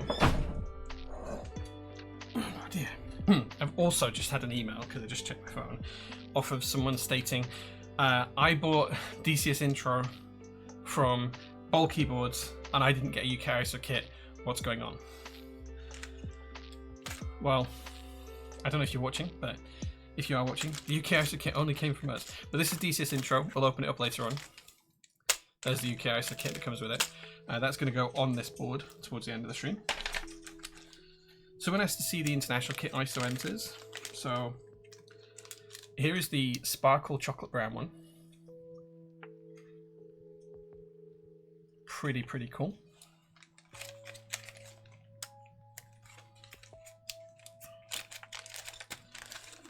Here is the yellow marbled effect one.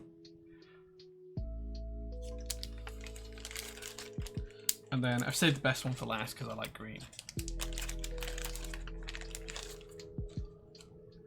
The green sparkle. If you're from the UK, do you know what the green sparkle reminds me of?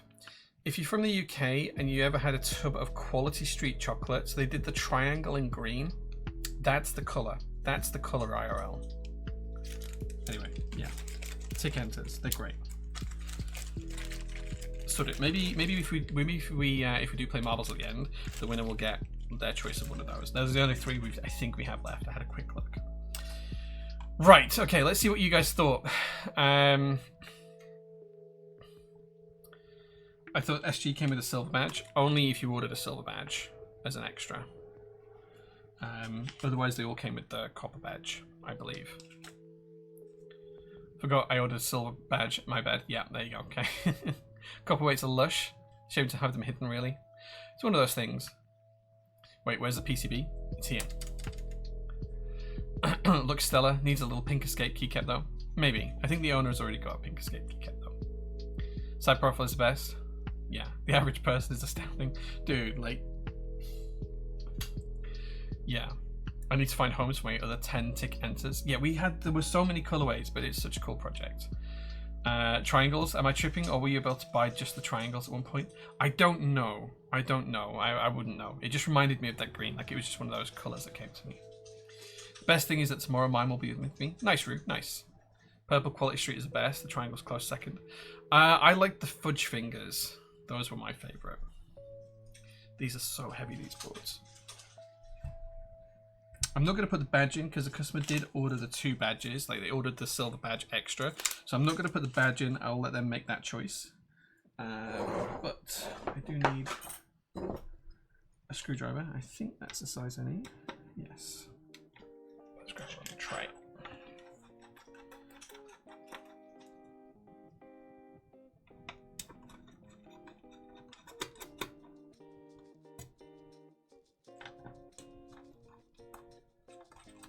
Can you kiss the F1 for me if I get one? If you leave a note at checkout, yes. I can even get Mel to kiss it if you'd like. It's an extra £5 though. You need to leave a tip for £5 for us to kiss it. Do I need to get my MK UK ISO enter and whack it on my boomerang with Cosmos? Sure, go for it, dude. I do have a small bag of their GMK enters from MK UK. How much for both? £5 each. £5 each, and then it buys us lunch, right? You leave a tip for £10, we'll both kiss it. And I'll even email you like photographic evidence, so you know.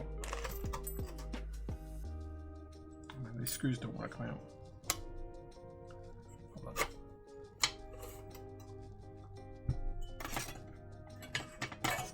There we go. Right, let's get these screws out. There we go. Screws to one side. These weights are chunky, so don't forget you can actually take these weights out if you want the board to be less chunky. Why you'd want to do that, I don't know. But they're really, really nice.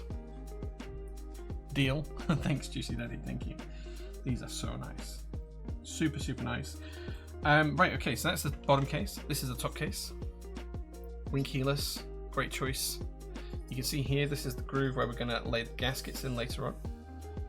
Runs down both edges. We're going to cut those to size later as well. And of course, the USB port will stick out here.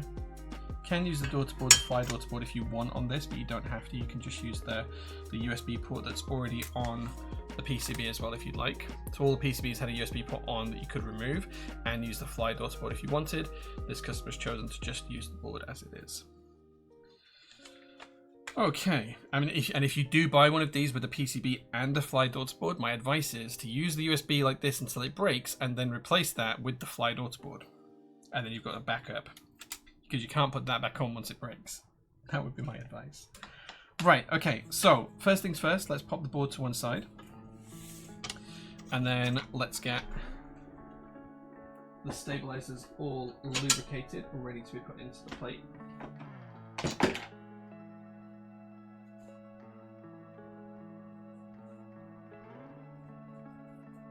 Yeah, Matt sent me a load, Chris, after the meetup because I didn't get any on the actual day of the meetup. Even though GMK sent them to me and I brought them to the meetup, I didn't actually get any until after. Get our trusty BDZ.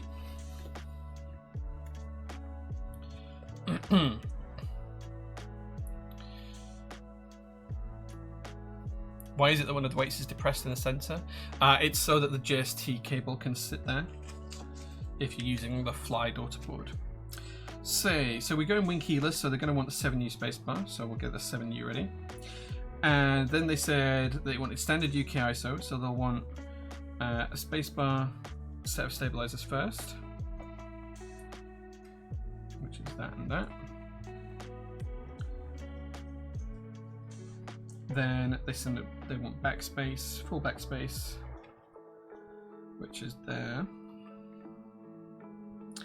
And then ISO enter. And they wanted to split right shift, I think. Did they say split right shift?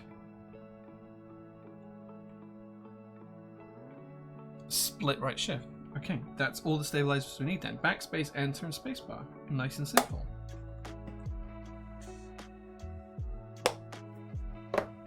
So the first thing I'm going to do is assemble the housings, because these are sided, so you can only go, like, the left hand housings have to go on the left hand side of the wire and the right hand housings have to go on the right hand side of the wire, just because that's how these stabilizers are designed.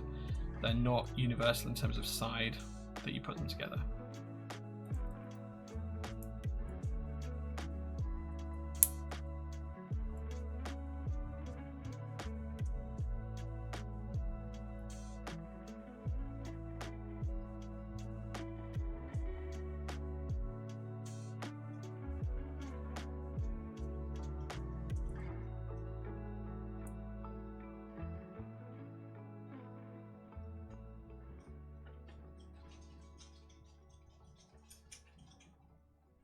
we're just going to assemble these first and then we'll lubricate them up.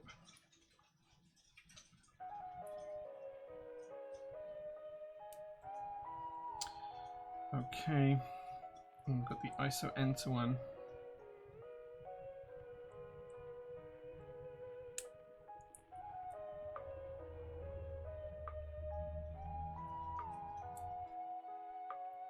Oops, missed it.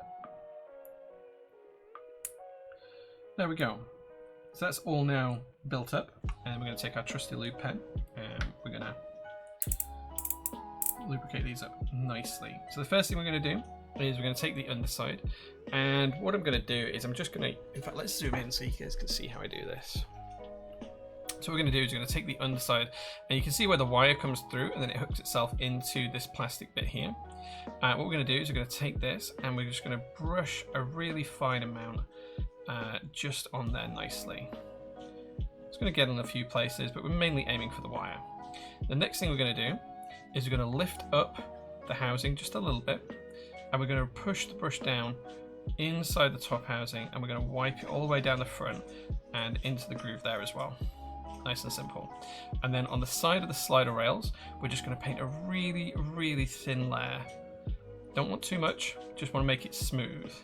Not trying to go up the works here, just trying to make it smooth. Make sure everything feels good, and then we're going to go on to the other side. So we're going to paint it on the wire, just on the underside, just so it's nice and neat and even. Going to raise it up just a touch. Going to go in through the top, come down the wire, just make sure it's nice and evenly covered, and then a really thin layer on the side and on the side, and that's it.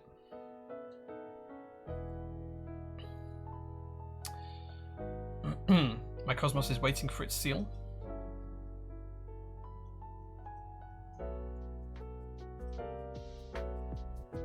Oh, you mean the seal board? Yeah. I'm looking forward to getting those in. I think they arrive in our next container, I think. I might be wrong on that. I'll have to double check. Why would a boards be less chunky? Hey, stranger things have happened, right?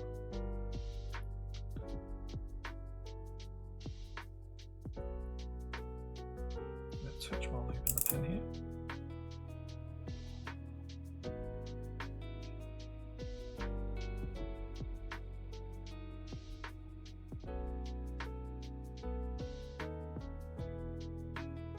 Remember, whenever you're doing this, you're not trying to gum anything up, you're just trying to make it move nice and easily. So you never want too much. It's always easier to add more lube later on if you get it wrong than it is to take it away.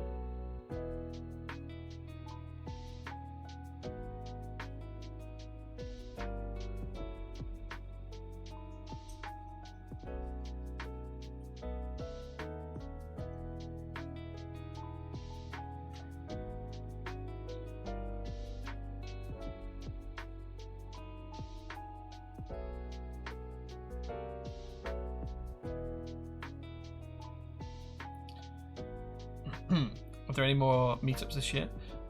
Just the ones at the workshop, as far as I'm aware. We do a coffee morning every Thursday, apart from this week, because we'll be going to Germany the day after. So yeah, so there is the coffee mornings at PT.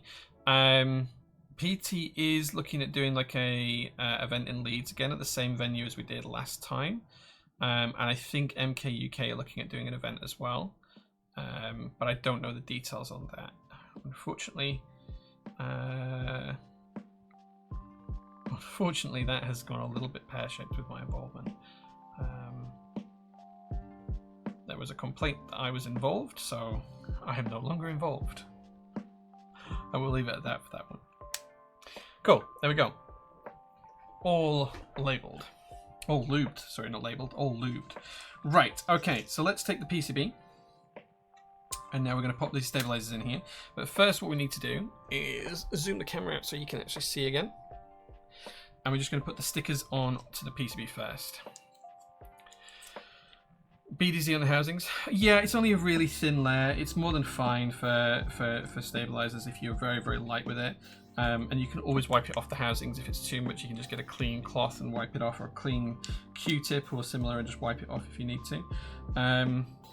BDZ is pretty good. Like, it's either that or I use the 205 grade 0 pen for mine personally. They've just mentioned in the email they prefer BDZ, so yeah. Earlier you more or less mentioned that everyone should have or try an F1. Which other reachable keyboards would you put in that category? I would say there's a few keyboards in that category. Of course, I'm obviously going to say the JO1s and JO2s, which will come back. The JO1 will come back for its final form, hopefully soon.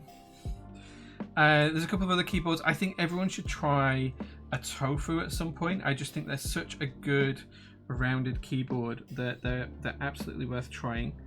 I also think that people should try it if they can, and this might need a meetup, but there are so many different kind of like TGRs and Janes out there these days that I do think it's worthwhile trying to find one of those if you're interested in higher end boards.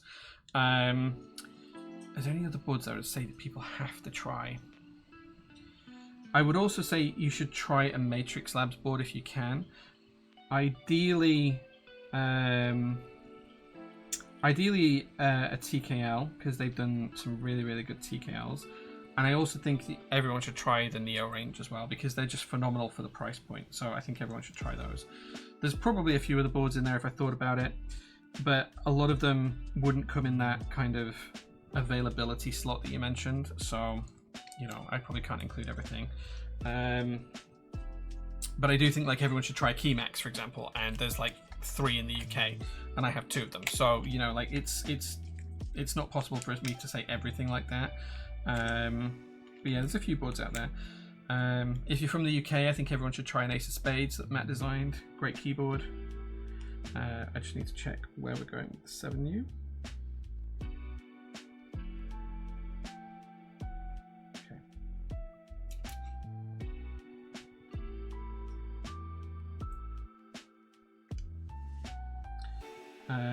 But yeah,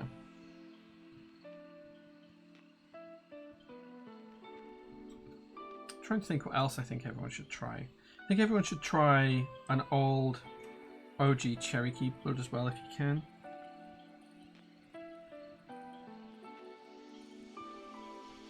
Just because they are so good. Right, okay, so time to put stabilizers in and screw them down. TKD, yeah.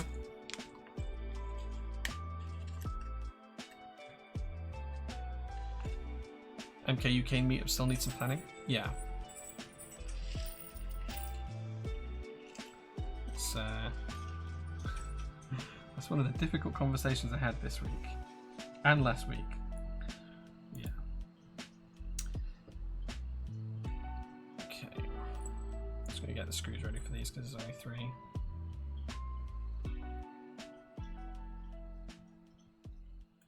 BDZ on the housing is UK EU meta. No, I think it's just fine. Like there's no point in having 2 different lubes if you don't need 2 different lubes. Typically, I tend to use, for personal builds, I would tend to use 205 grade 0 on the wire and the housing. That's just how I do it. That's how I've done it for, you know, 5 or 6 years. But everyone's got their own way. There's no right or wrong way to do it. Whatever works for you. I say you have to try an ergo of some kind. They can look funky, but they're comfortable once you get used to them. Yeah, I think that's a fair take. Pros and cons of these stab pads. Pros, they help reduce the clackiness of a bottom-out sound, which some boards need. I don't think the F1 particularly needs it, but I think that's a pro for most of them. Con, they're fiddly to install.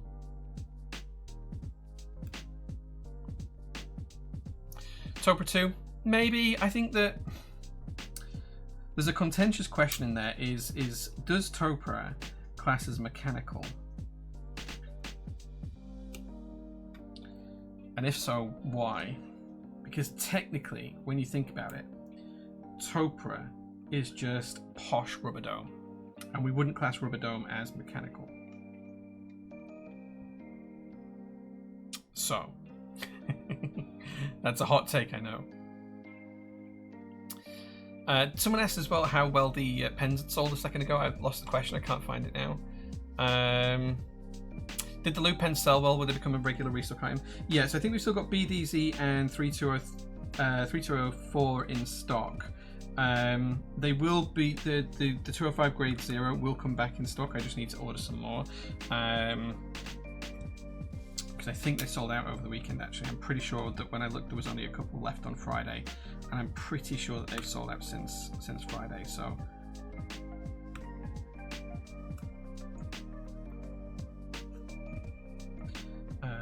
yeah, we will get some more of those in. I'll try and order them this week. Yeah, they've sold reasonably well. We don't typically do lube, so I don't know what the meta is on like lube sales and how they should look. You know, historically we've given it away a lot, but yeah, they're in stock now. What time will the F18x Extra go live tomorrow? At 6 PM UK time.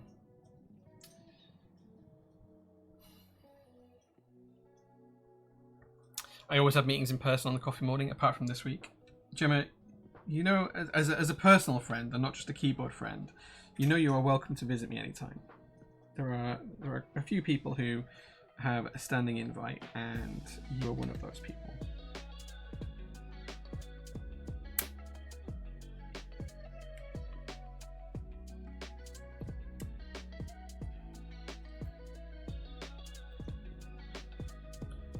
Sad I missed out on the Matrix Mr. Taxi, but I did manage to order the Matrix Lab Noose, so interested to see what that will be like. Yeah, I'm excited for us to get the Noose keyboards in. I'm really excited for it. I do like how much easier the BDZ pens make with working with BDZ. I find I'm less than a mess with the normal brush container. Yeah, like if I'm using a brush to put lube on, which is my preferred method, I wouldn't touch BDZ at all because it's too thick for a brush a lot of the time. But the lube pens do make it dead easy. Yeah.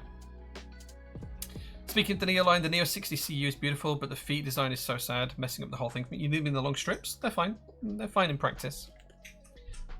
Been dealing the Topro JO2 for like 3 months. It's a joy. I'm glad you love it, dude. I'm glad you love it. We will sort the JO2 Topros out at some point. The actual kits. We will sort that at some point. Right, okay. So that's our stabilizers all installed. Looking nice and tidy.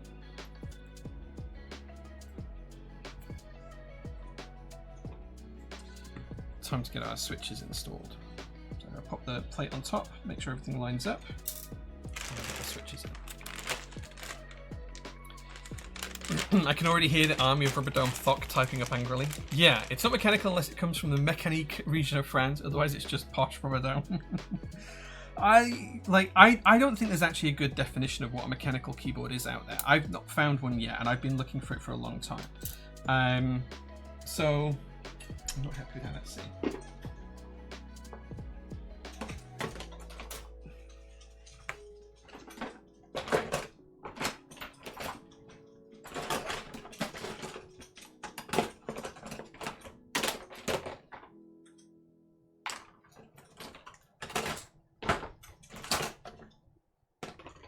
Okay, I can't find a switch puller. That's frustrating. Let's see if we can push it out without damaging it. I'm gonna have to put the AC on. I apologize. It's really. Give me a second, guys. It's getting really hot in here. I'm gonna put the AC on. Apologies if it makes a noise, but I'll turn it off when we do the sound test. Okay. Give me 1 second.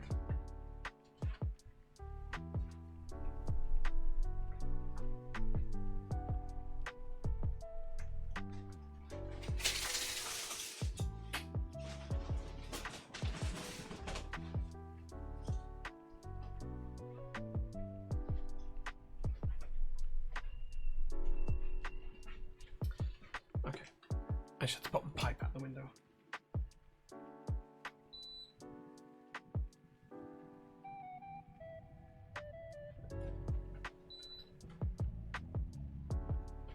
There we go. Right. If the noise is too loud, tell me. I will turn it off, but it's getting pretty hot in here right now. So just going to try and pop this switch out so I can put them in a slightly different order.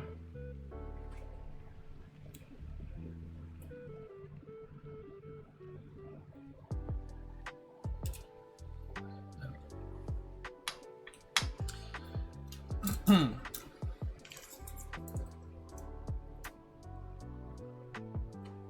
let's start on the bottom row towards the center.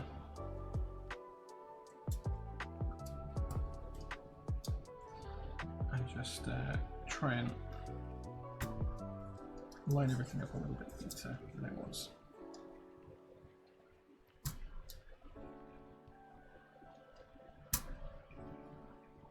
Will there still be coffee though? There is always coffee at the workshop. Considering I have Jay's Roastery as a business as well, there is always coffee at the workshop, and there's always good coffee at the workshop. It's never bad. Gonna go get cheese on toast before the solar begins. Nice. Yeah, so the reason why I've been waiting for the JO2 conversion kits is because of Dynacap. So we're going to be the UK vendor for it. If you haven't seen what that is, it's Clever Keeps' new Topra housings. And I'm going to get to play around with this, hopefully, in Germany this week. I felt like I'd bent the pin, I haven't. So I'm pretty excited for that.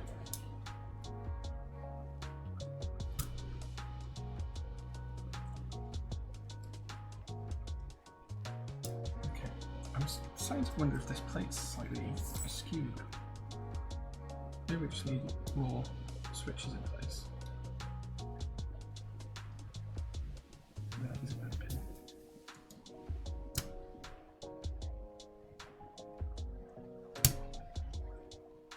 Is this plate slightly bent?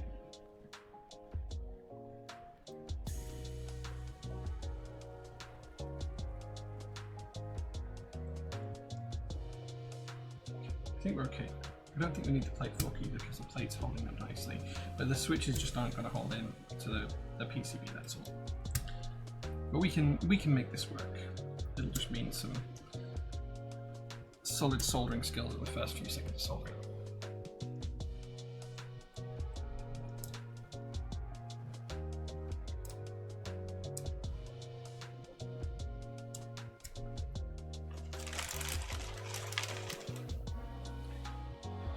Coffee's good and the mugs insult you. What more could you ask for? No, Gemma, the insulting mug you paid for is not the ones we've got currently. That is still here. The insulting mugs are different, and I don't think anyone's actually seen them that's on stream, unless someone's been to the workshop in real life. He doesn't say if he wants step caps or not, but I'm going to assume so because that would be the traditional UK ISO layout, right? So yeah, so although the one with the mugs you sent is insulting, it's not the one that Crispy's referring to. That's wearing the trousers, where are the shorts? So it's actually only been 20 degrees here today. A while ago you said if I bought 5 units you'd make the EC PCB for the J1FE. Was that 5 PCBs or 5 keyboards? Just 5 PCBs. Now that Dynacap's going to become a thing, it makes it significantly easier. I just need to get the PCBs made, and then we can have like a full kit effectively as well. So that's been the reason for the delay on doing the JO2 kits. That and the fact that I need to design a new gasket for it, but I can't do that until I've got all of the new housings, which I need to wait for Dynacap for. So yeah, so it's a little bit out, but yeah. Very excited for Dynacap. I have a bunch of old boards that could be easily converted to EC, but can't today without having to cut housings for the stab wires to fit. Yeah, do the KLC housings not work for that? It depends on the board, I know, but the KLC one might work for it. Clever is taking an Enso E to Germany. Looking forward to that when it runs. Yes, and we're going to be running next week the Blue Ridge as well. PT's got some units of the Blue Ridge that are going to be available. So if you're interested in that, please do pick one up because I'm pretty excited for the Blue Ridge. I saw the prototype back in August last year, and I was really excited about it. Like I spent a lot of the time when I was supposed to be helping Novel Keys open up their store, sat with Clever talking about keyboard design, and yeah, it was good fun. Already have plates made and waiting for a Tofu 16 Bruto, which I think will sound much better as EC boards than MX, and have been sitting in my closet forever. Yeah. I have an EC TKL PCB. What combination of stabs, 2U, and switches would I need? It depends on what you've got and what it is. Dynamics, if you message in Discord tomorrow, I can take a look and try and help you out. Or one of the other guys who knows a lot about EC can. But effectively, you might be able to use Navy's EC switches, you might be able to use the KLC ones, you might be able to harvest some, you might be able to use the new Dynacap ones that are coming. It really, really depends. The stab wire extends beyond the plate, so for any case it doesn't have extreme, you have collision. Yeah, fair enough. Yeah. Yeah, you can reverse it on Dynakit. Yeah. It's one of the cool things about Dynakit. I'm super stoked to be able to try the Dynacap stuff out in person. Really excited for that.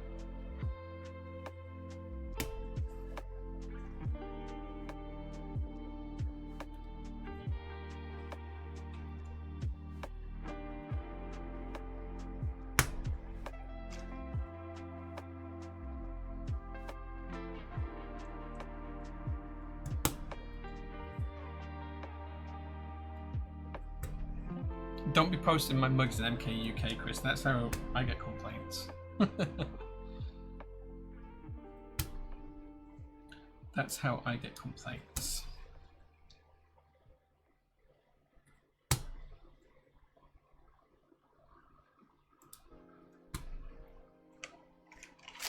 Yeah, I just need to make sure that I can sell like 5 brew, just otherwise it's like 5 is pretty much the break-even point. I mean, it wouldn't be cheap at just doing 5, but for like the JL1FE, we could do like an EC conversion kit.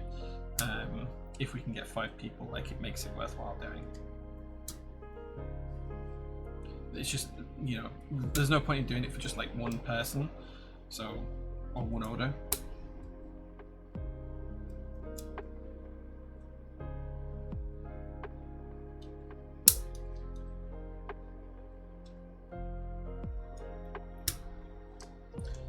Feeling that switch is not going to stay in place.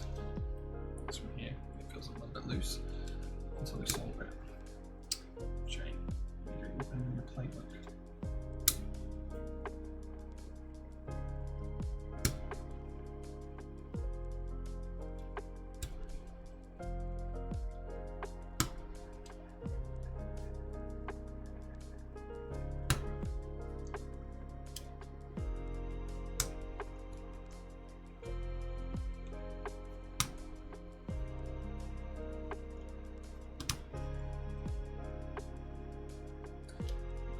Almost there now.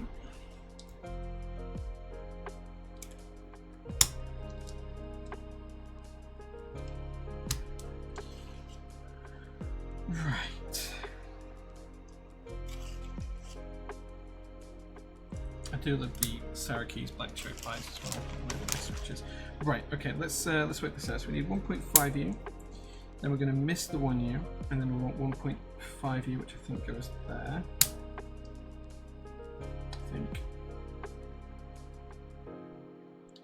In fact, let's get some keycaps out and just make sure this fits.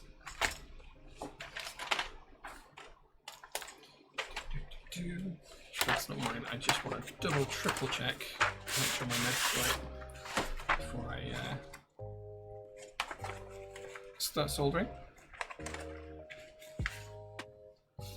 What you see as contact may be interesting. Right. Okay. So we're gonna go 1.5. That's correct. Then we've got a 1U that we're missing, which is going to be there. And we've got a 1.5.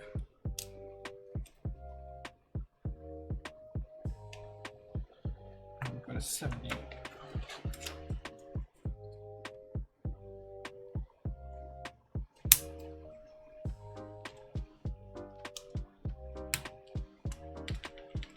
That feels nice.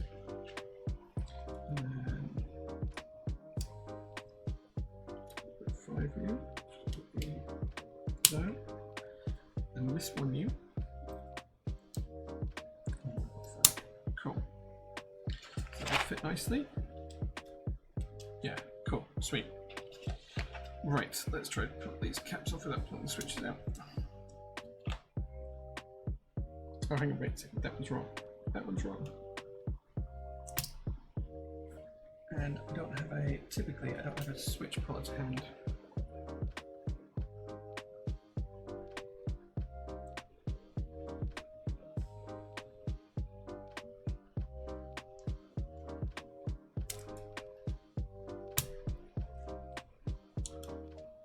There we go, perfect.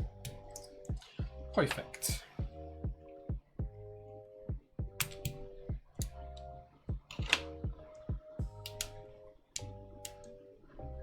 Ooh, we have a Syracuse with a black stem here. That's interesting. All the switches, apart from this one, have white stems. That one has a black stem. Is it the same forced? Interesting. Okay, I'm going to switch that out just because I don't know if the owner included that by mistake.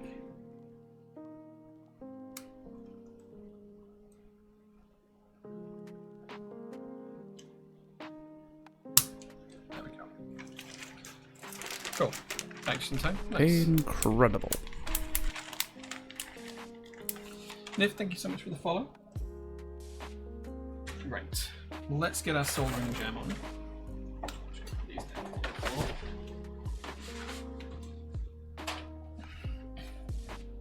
We'll zoom in a little bit so you guys can see the soldering effort going on.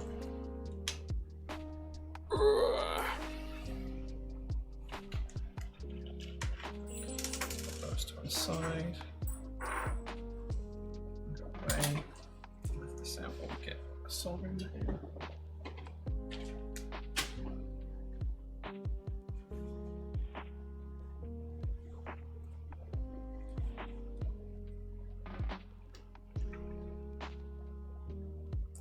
Thought we'd have a couple of switches fall out. That's fine, we can fix them after.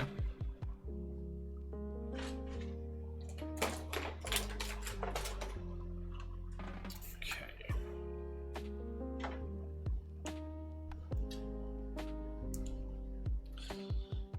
So, because these switches are kind of floating in the PCB, and we could just lift the PCB off if we wanted to.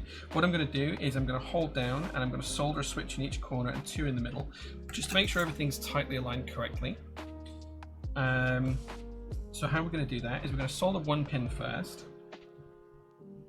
and then once that's nicely soldered, what we're actually going to do is we're going to reheat it and push down until it's correctly in place, and then let it set. I'm going to do the same here. Reheat it, keep it all forced down until the solder sets, and this is just so everything's nice and tight and in the correct position, because the PCB and plate don't want to sit together. So just holding it down, making sure everything's good.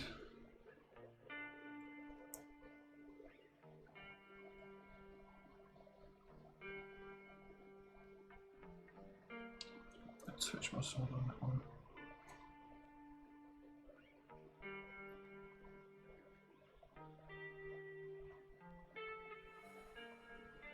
We're just going to do a couple in the middle.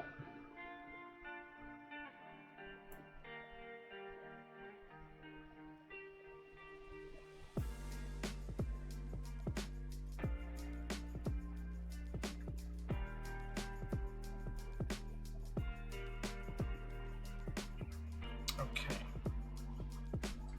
Right, and that means that we now know everything is held together in the correct orientation and the correct points. I'm just going to do a quick visual inspection to make sure I've got no bent pins.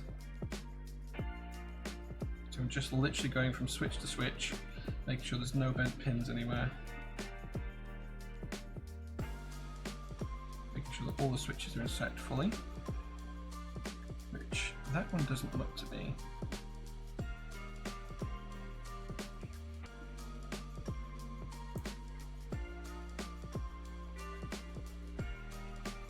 Going to replace that switch. Just put this down for a second. So I'm just all I'm doing here is just going visually from switch to switch, making sure that they all look like they're flush with the PCB. So you can see that this one here, if the camera focuses, is kind of in the correct position. This one here feels recessed slightly, and one pin's showing through just, the other pin's not. So it feels like that switch is just not quite clicked in correctly. And when I check from the other side, that's exactly how it is. So what I'm going to do is I'm just going to try and take a little prizing tool and see if I can't push that in correctly. No, we can't. So I'm going to have to remove this switch. So remove that switch, pop another one in its place. And then just check that that now looks good. It does, so you can see with this switch here, it's now seated correctly, it's now the correct distance into the PCB. And I'm just going to carry on doing that for all of the other switches, make sure we've got no bent pins anywhere, And all the switches look like they're seated fully and correctly into the board. Okay, I think we're good. I think we're good. I think we can solder now. Right, okay. And this is the first time we've soldered for a while on stream. So for those of you that are new to the stream, this is the time where you can ask me any question you want.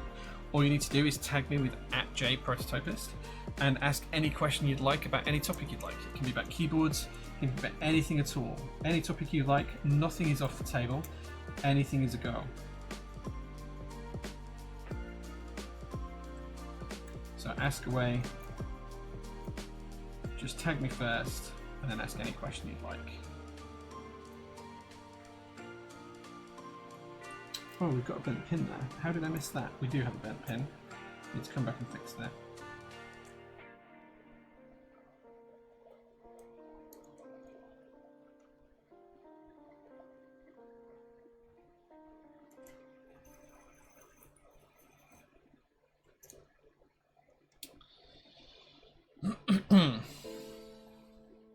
Less money and more hesitation on the aftermarket. I feel that, Alvin. I feel that. I think there was this expectation for a long time that people could expect to recoup pretty much all of their costs on boards in the aftermarket, and people seem really unhappy that that's changed. That was kind of like always the plan for most, vendors to try and make it that way in the end.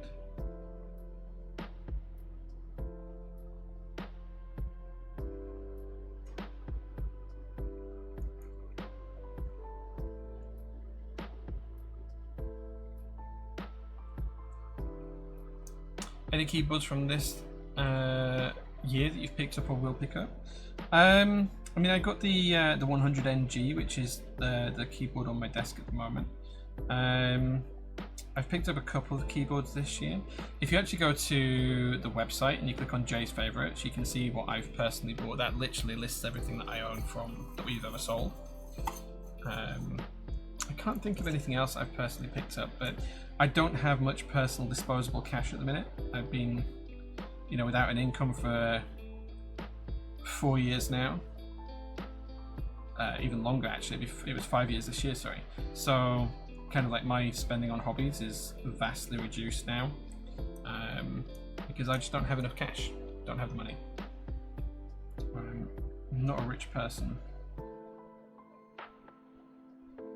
And unfortunately, I've been living off my savings for far too long now.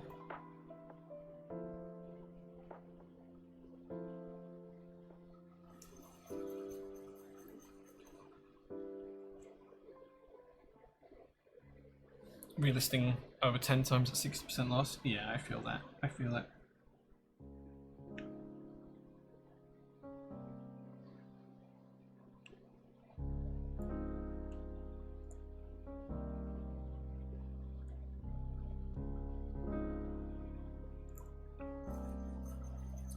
Alright, are the extras for F18x available in all colours? Apologies if you answered this question earlier on.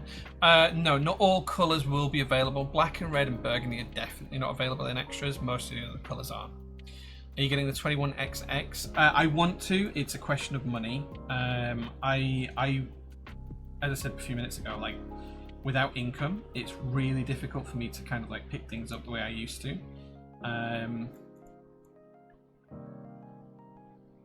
So yeah, although I'm pretty sure this year is going to be the year that whilst running PT, I have to go back to a day job at some point because I just can't afford not to at the minute. So yeah, I was hopeful that coffee might be that income, but it's sadly not enough to sustain the person at the minute. Unfortunately, to sustain a single person on a reasonable salary, you need to be selling 3 or 4 tons of coffee a month, just so you can pay yourself like 1,200 or 1,300 quid a month.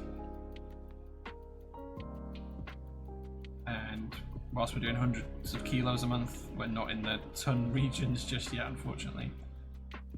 Maybe one day. Maybe one day.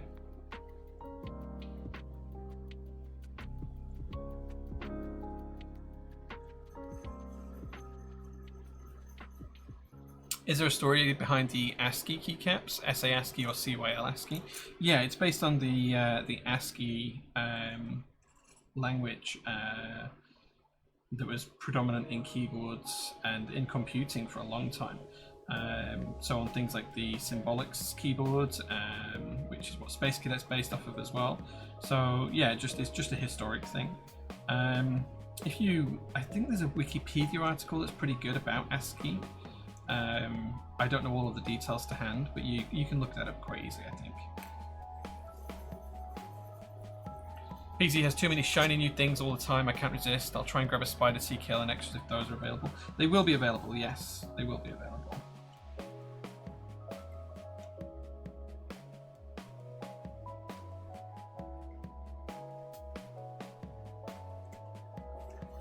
I don't understand why anyone would sell a board unless you need the money or have over 100 like Jay.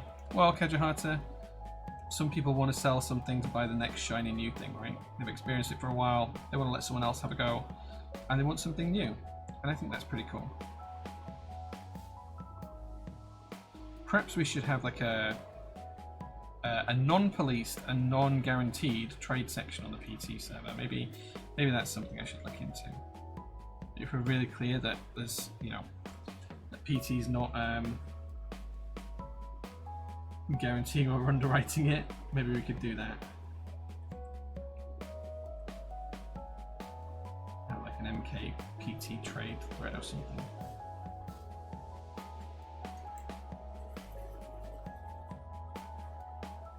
Hey, Respect, thanks for being here.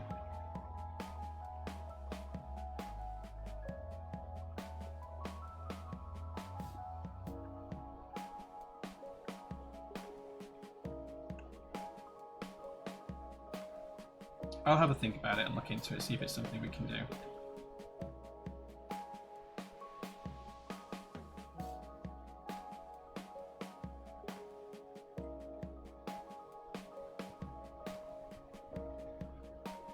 Just got to be careful with those liabilities, I guess.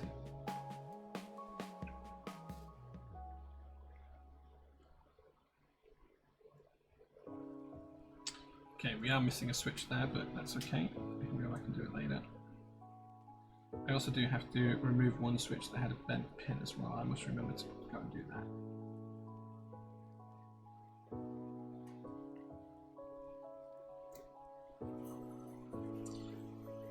I have underused boards, some non-used. I have to get my hands on others. Reach the end game out. Nice. Other than the SKB60, I feel zero urge to sell anything. Plus half my boards are over £5 anyway.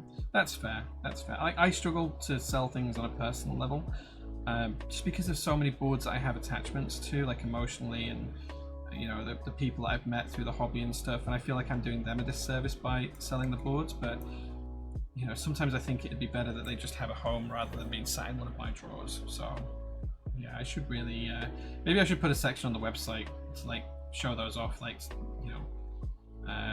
pre-loved by Jay or something like that. I don't know. I'll have a think. I have to be careful with what's mine and what's PT's though, then. That's the issue. Because obviously I don't want any income from my selling my personal stuff to go to PT, because that would be detrimental to the business.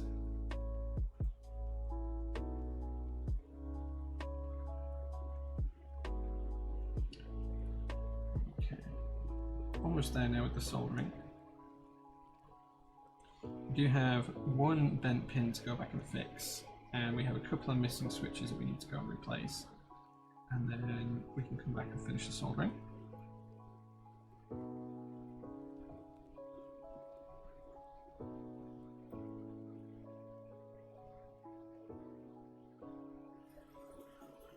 A club to share keyboards, like a timeshare. Maybe.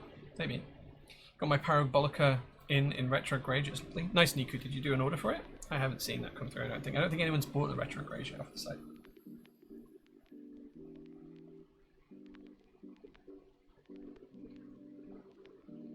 Jehovah says, are there any updates on your classic cars? So I'm in the process of retuning the carburetors on my Laurel. Right, that's nice. 1976, that's the Laurel. Because I put new carburetors on it a couple of weeks ago. Because the old ones weren't weren't great for the car. They weren't the right size or anything else. But I'm not great at tuning carbs, so that's a learning experience. Other than that, not much is happening. The green truck will be the next one to be restored, but again, it's all dependent on me having capital, and I don't at the moment. How do you find the typing angle of the F1? Is there a steepness that's just too much? I think anything over 14 degrees, which the old duck keyboards used to be, that's where it's too much for me. Display them on your wall instead of drawers. Like, because this building is rented, there's only so much I can put on the walls. It's not like my house or anything like that where I can do what I want. This building is a warehouse and it's rented, so I can't just put things up everywhere I want, unfortunately. So yeah. Was in the hopes of getting the Burgundy F1 as a last resort from Burgundy TKL. Guess I'll look to join in the DK1 group guy. Yeah, the DK1's live right now, Keeper, so you could look at that. The set of OG Bone Zone I'm using right now is pre-owned by Jay. Nice.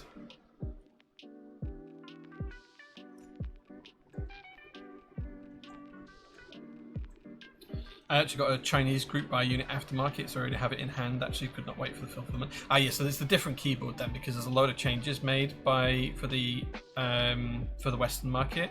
I get that some people want to rush and get stuff beforehand, and I'm not trying to criticize you for doing that, Niku, but if everyone did that, there'd be no market for keyboards in the Western world. Like, it would just die immediately with the hobby if everyone did that. So, you know, it swings and roundabouts. Right, okay, I still need this out. I don't know why I'm putting that away. Right, okay, so we need to fix this bent pin. So I'm going to have to desolder and pull out the switch. I do need a switch puller. Why do I not have a switch puller? Let me double check for a switch puller.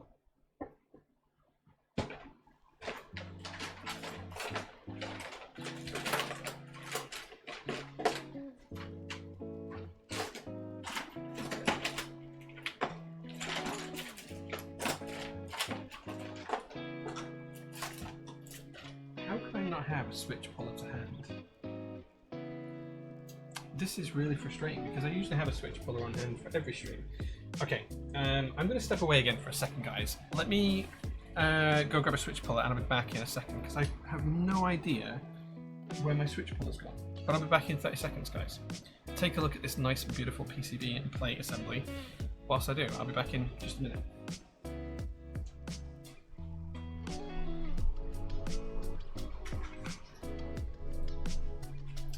And I'm back, I found it.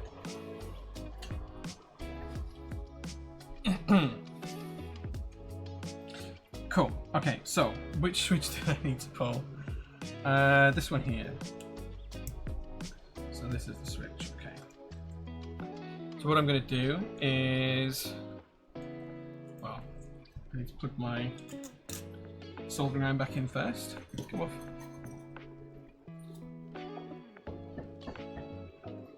Make sure the tip is super clean.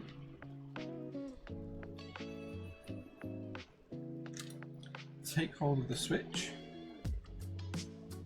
And then I'm going to reheat the pin we soldered until it melts and wiggle the switch out, just like so. You can see that we did have a bent pin, so I'm going to put that switch to one side. I'm going to replace the switch.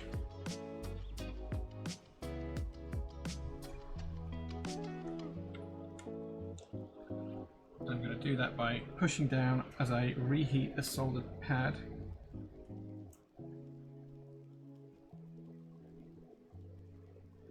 Making sure I get everything nice and neatly aligned and just pushing the switch fully into place, just like so. And then we're going to take our solder and then solder the other pin on the other leg that is now visible. And that's that one replaced. Okay, we do need a couple more switches because there's a couple that fell out. So we need one for left shift here, but we've got two with bent pins, so we're going to leave those to one side. And we need one for there as well, so we've got two switches missing. Grab the switch back.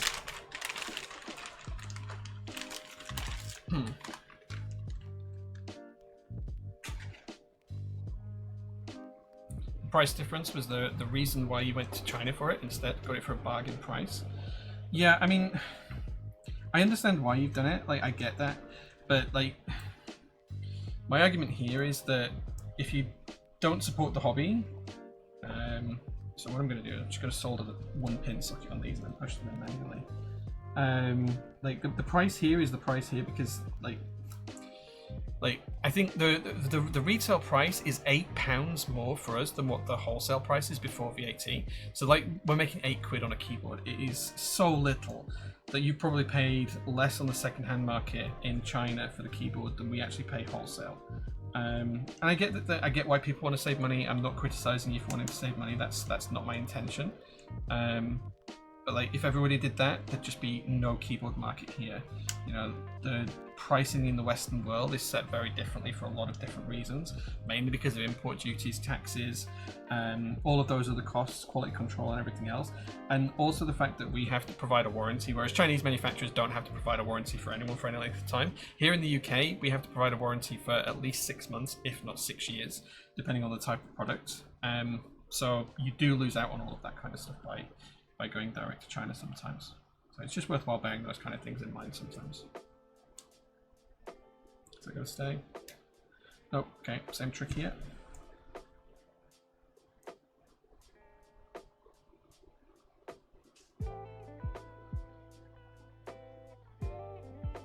Almost felt like I was going to singe my face then.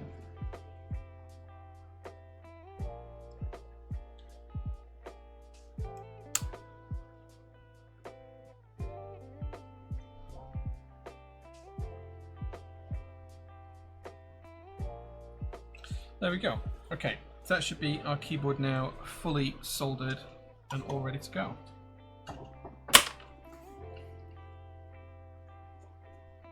Yeah, I'm not trying to provide it like it's like for you to take it personally. Like I'm just trying to explain why it's important to have vendors for a start off, and sort of try and explain why pricing is different here in the UK than what it is in China. In China, they have a Chinese price, so there is a tax that they charge to Western companies when they buy from them. There's exports, there's imports, there's logistics involved in between. There's rationale of kind of like, as we talked about, warranty kind of periods and all of that kind of stuff. So if the aluminium on your keyboard case failed, and it was proven to be a manufacturer defect, we might have to provide a replacement for up to 6 years. That's a lot less than I expected per keyboard. Jehovah, like we make about between 5 and 10% per product sold on the website. So if you buy like a keycap set and you pay £100 for it, we're making somewhere between £5 and £10 for that. Which by the time we've paid for staff costs, by the time we've paid for warehouse costs, by the time we've paid for insurance costs, by the time we've paid for, you know, all the other things that happen here, it's like we break even at best. So yeah.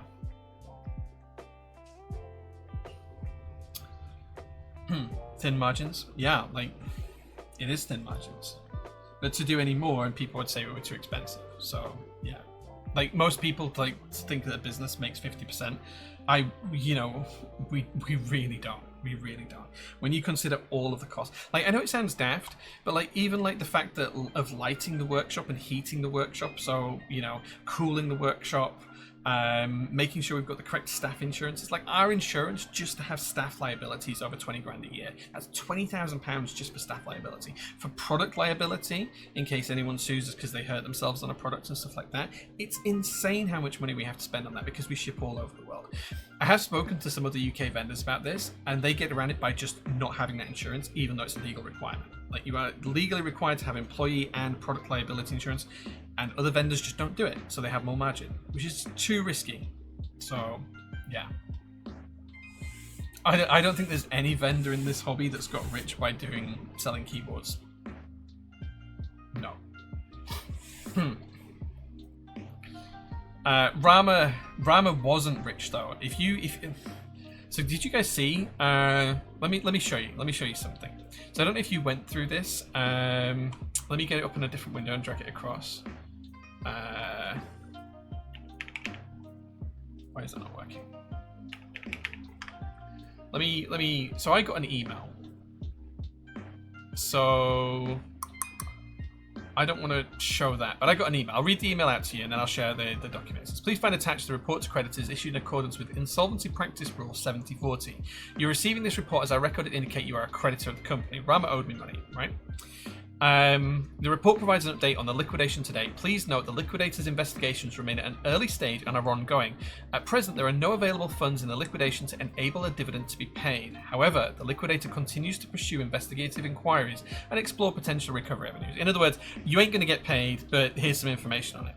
Should there be any material developments in the liquidation, you will be updated accordingly. That's from Nick Humphrey, who is a consultant at Raft Consulting, who is handling the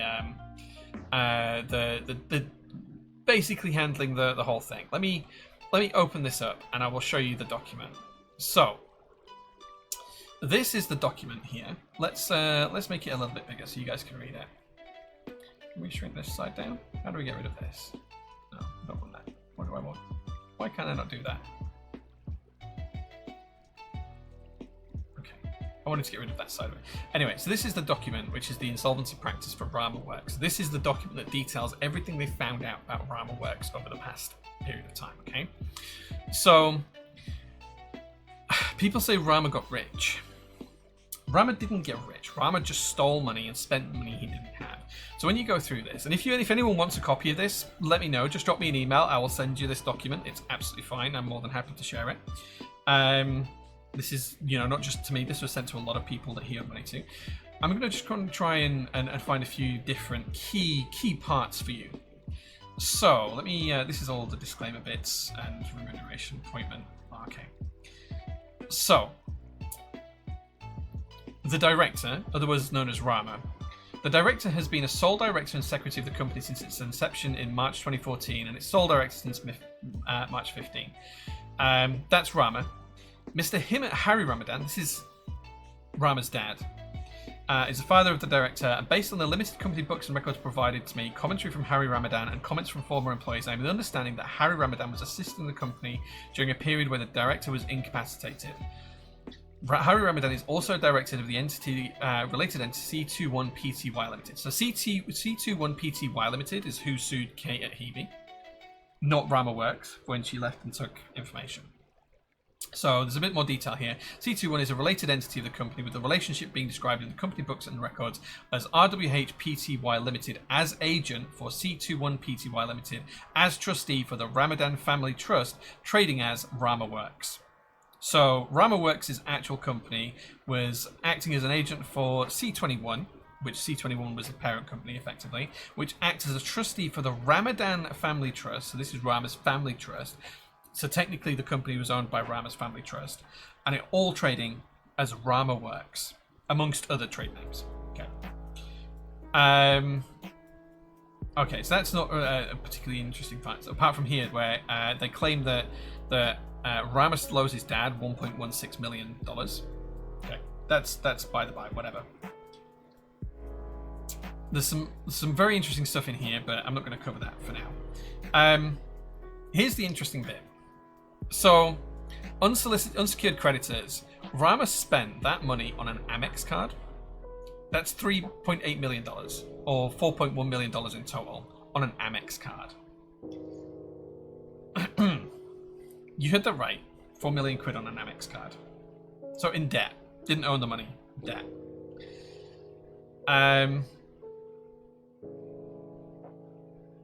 Technically, Rama owned his own vehicles. None of them were owned by the company. That's by the by. There was some really interesting bits. Let me see if I can find them.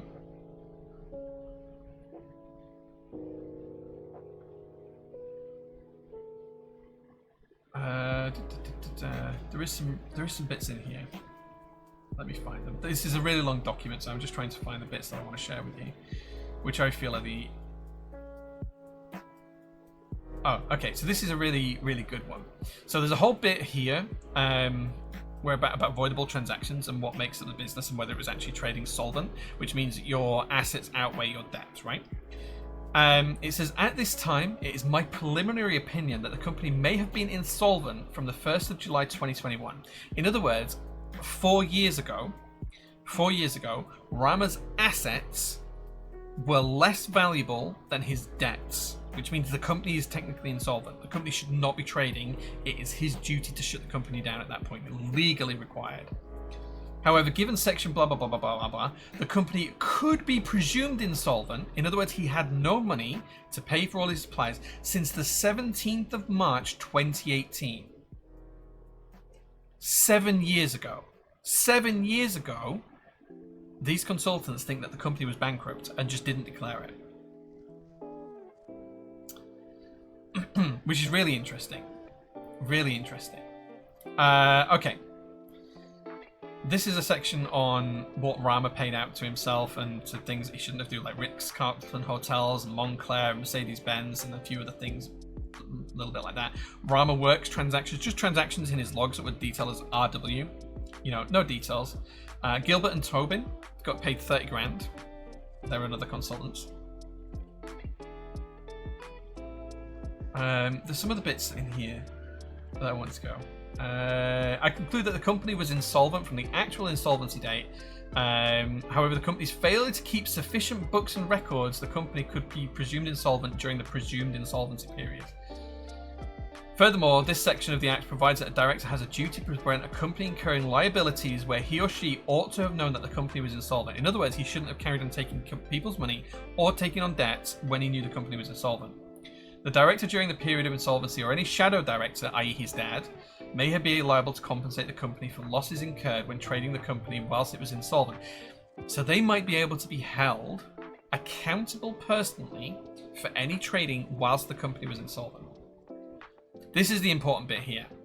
It says, I believe that a potential insolvent trading claim exists against the director for 5.5 million. The quantum of the potential claim relates to the losses suffered by creditors whilst the director continued to incur debts since the date of insolvency. So because he carried on taking on debts, i.e. to customers through sales and debts as in loans, and 4 million on his credit card, he may be personally liable for this 5.5 million. This quantum is likely to grow. In other words, they've not found everything yet. They've only found most of his malfeasance. They haven't found all of his malfeasance.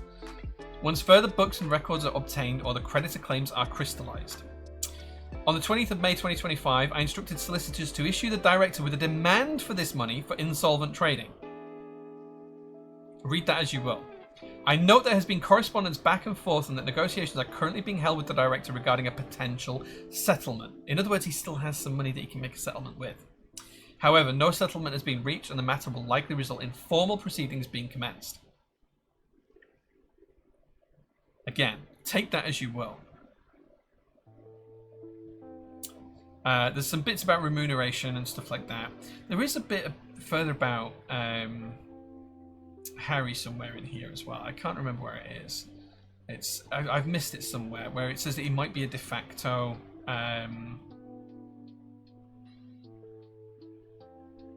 Yeah, when it mentions his dad, Hizmet, like it does say that he might be technically a de facto somewhere in here, like a de facto CEO because of how he took things on. I'll see if I can find it.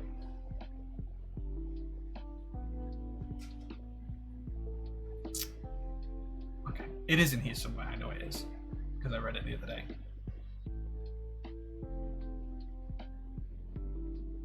Okay, my office is aware of legal proceedings brought by C21 in the Federal Court of Family Court of Australia in relation to an IP claim. I'm monitoring the progress of this matter in the event claims arise for the benefit of the company and its creditors. For those of you who don't know, that's where he was suing Kate, who used to work for him. Sadly, C21 won that court case because the judge declared that Rama's files for the Cherry profile keycaps were his design. In other words, Rama now owns the rights to Cherry keycaps in Australia in some respects, which is obviously ridiculous and will be challenged, I suspect. I'm trying to find this bit about Harry.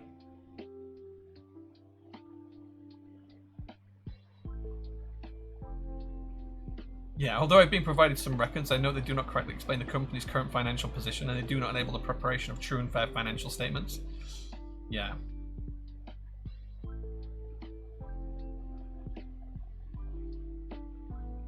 Large number of transactions at American Express Australia and PayPal Australia.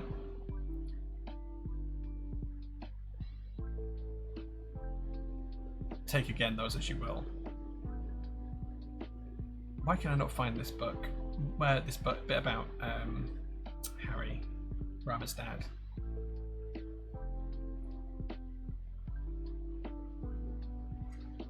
Okay. Unreasonable director-related transactions. If a transaction was entered into involving a director or close associate of the director and there's no benefit was to the detriment of the company, might be unfair. And that's where there's like $2 million worth of unfair transactions. And there's the Amex bill, 3.9 million over 4 years. A common characteristic of illegal Phoenix activity is a transfer or restructure of assets from a company to another entity on an uncommercial basis. So they're also looking into that.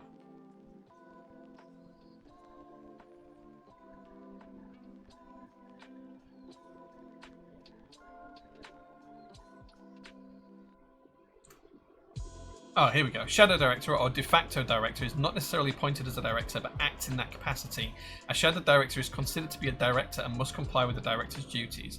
So if you are advising the company in the form of a director or a CEO and you're not listed as one, you can still be found guilty for their crimes. My investigations to date suggest that Mr. Himit Hari Ramadan was involved with the business and in doing so may have acted as a shadow director or de facto director of the company up until the date of appointment. However, my investigations in this regard are still continuing.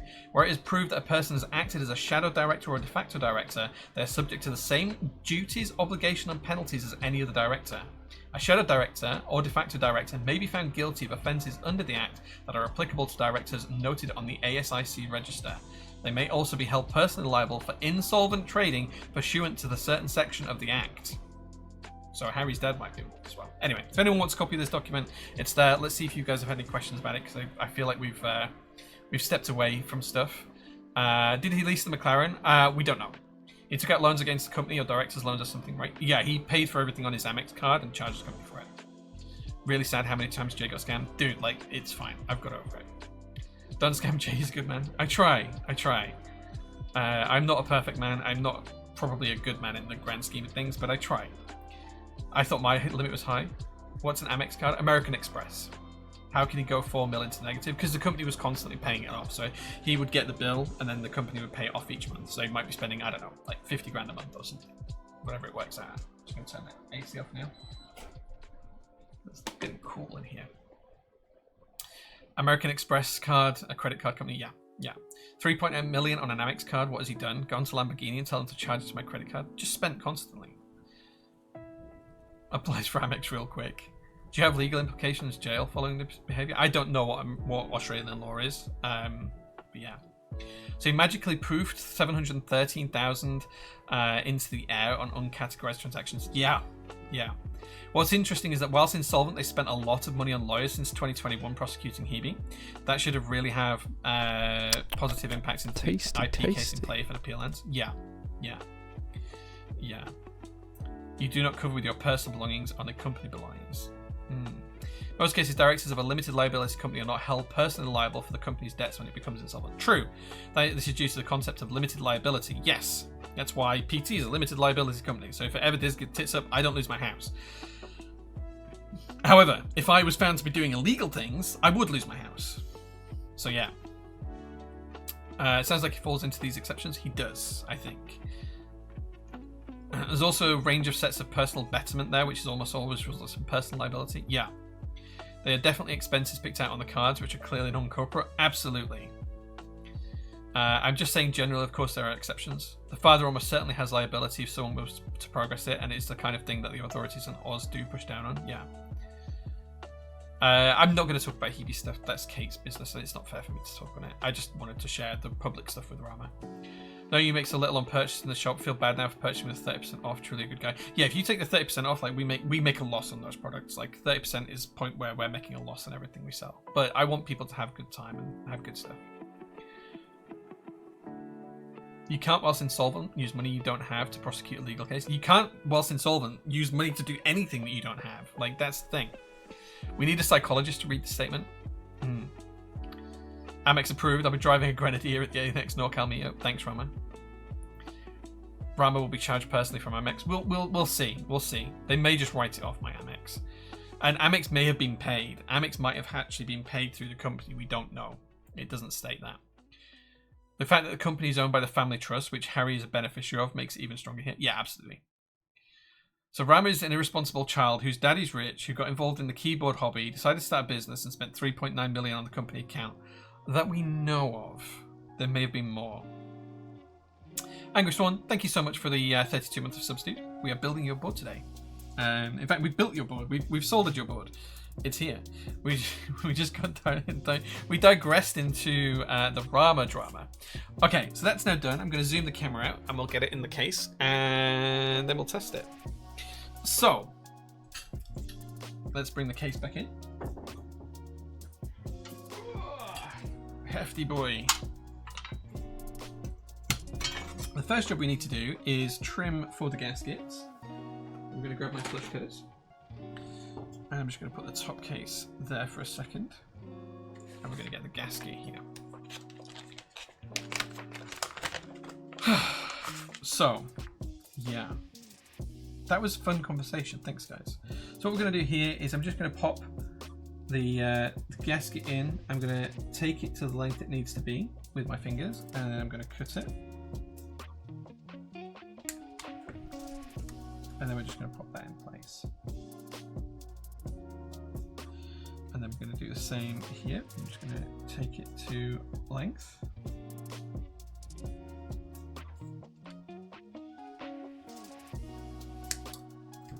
I think I trimmed my nail there. And we're going to lay that in, make sure it's all good.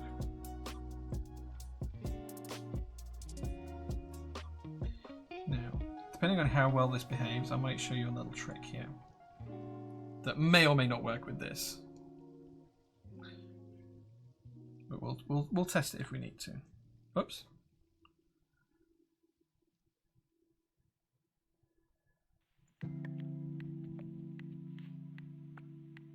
Okay.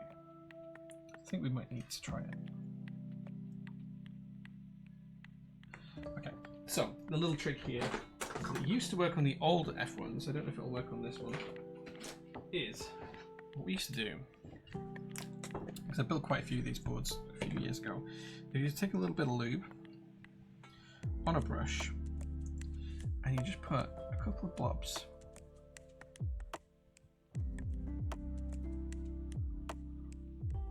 in the rail where it's going to sit.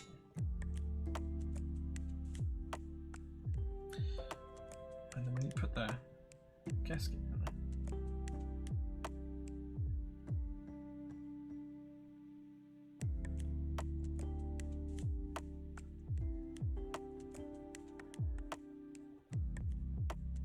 hope.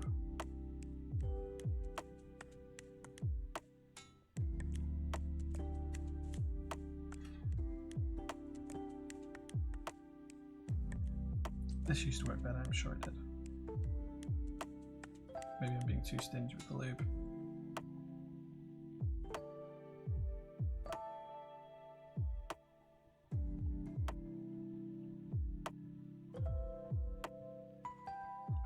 This is not working like it used to do.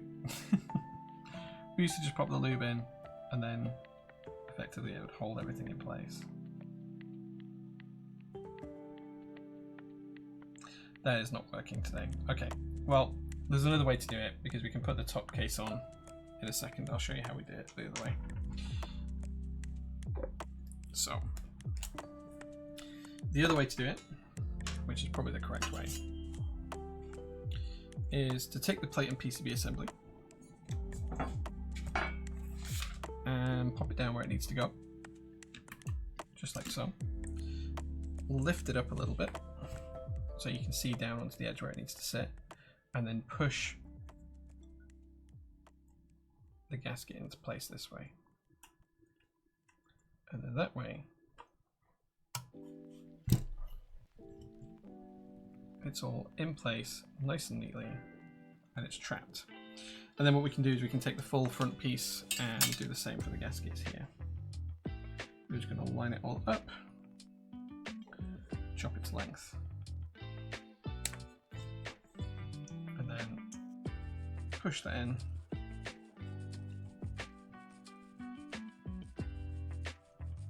Just like so.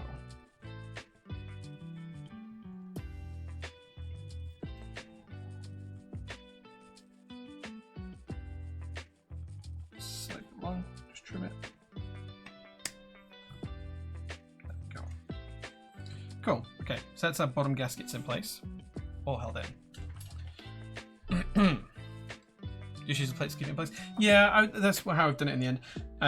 The other way, as I said, we used to do it was to put the lube in and just hold it in place, but well, it is what it is.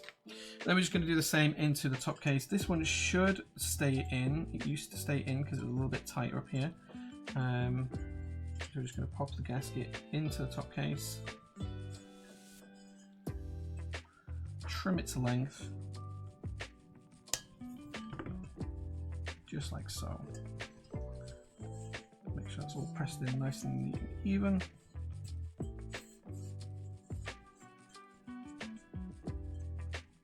And then again, just on this small piece.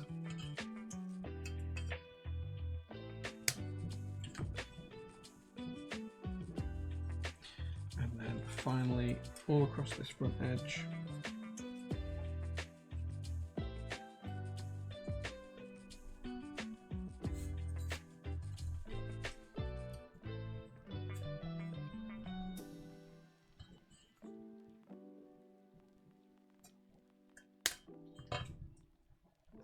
There we go.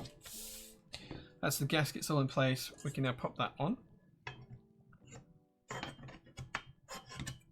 There we go. And then we can flip it upside down to put the screws back in.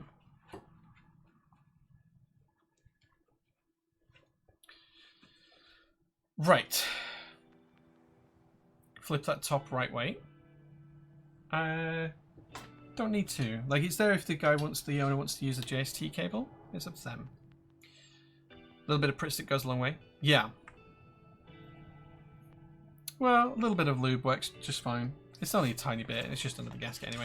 To be fair, the plastic should be lubricated. Sorry, the rubber should be lubricated every now and again anyway, because otherwise they'll dry out and crack.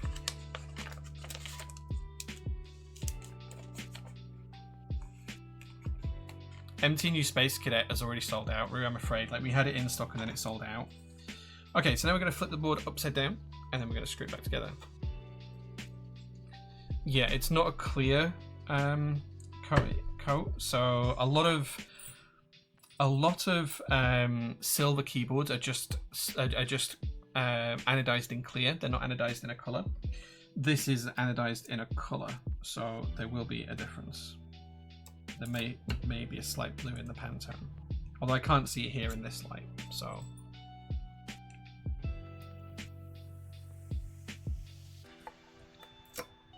yeah, and Zora says exactly that. It's not just a clear coloring. Yeah.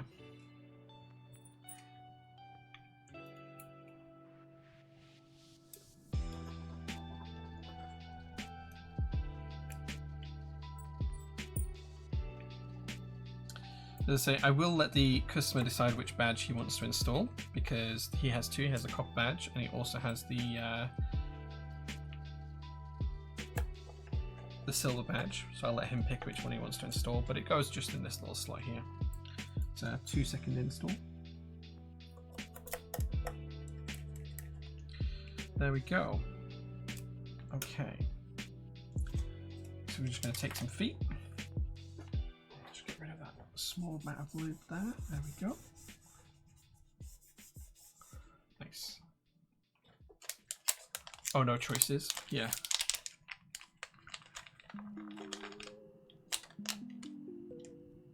Pop the feet in.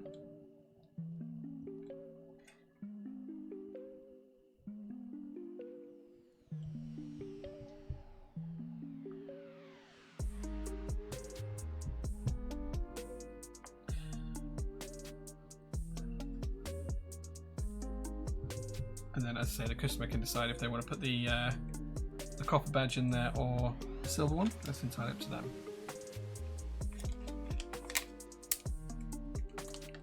MT New Space Cadet doesn't have bars or nibs on F&J. No, it's just deep scoop case.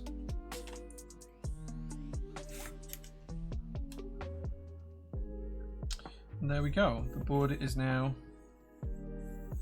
fully assembled. Look how beautiful it looks. What a classic profile.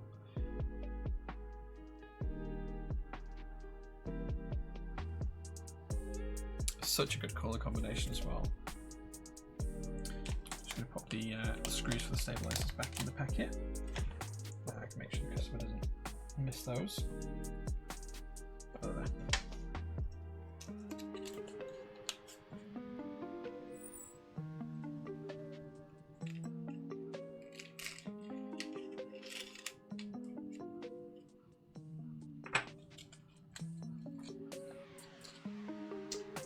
There we go. Cool. Okay, so now it's time to put some keycaps on the board. This week we are going to use DCS Intro, which does have UK ISO keys. Only if you buy it through PT though. It's in stock right now, so feel free to pick this up if you're interested.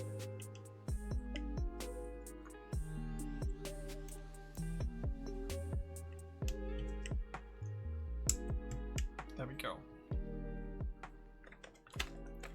The keycaps yours or customers. These are my keycaps. Well, now I'm opening it, I'm going to have to buy them. I hadn't bought a set of DCS Intro personally. We're not going to need the numpad key, so I'm just going to keep those to one side because it's technically going to be my set now. Unless the customer decides that they like this so much that they want to buy them, in which case I will send them along with it.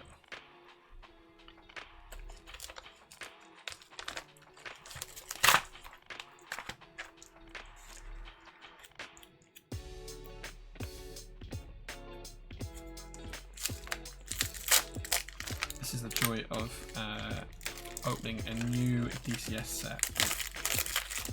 It's very frustrating to open.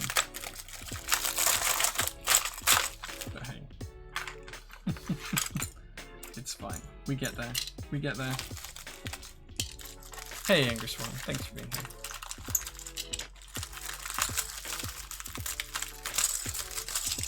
I imagine it will be quite classy.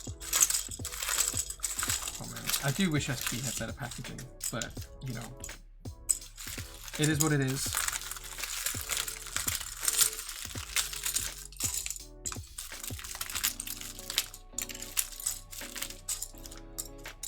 Man, that's so frustrating. There we go. I did drop a key. There we go. Okay, let's pop whatever is valid out of these on here. Don't need the 3. G is valid. I'll zoom in a little bit so you guys can see a bit closer.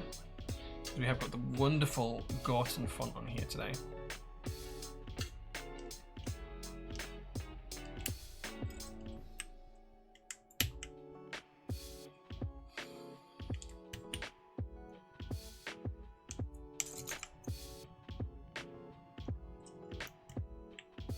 Do you think SP packaging will ever change? I know they're looking to change it. I've already talked to them about it.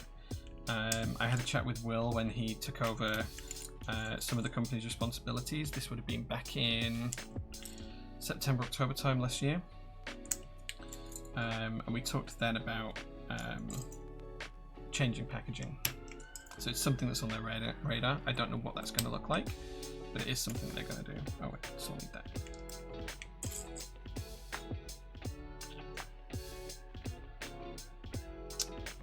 ERTYUI. OP.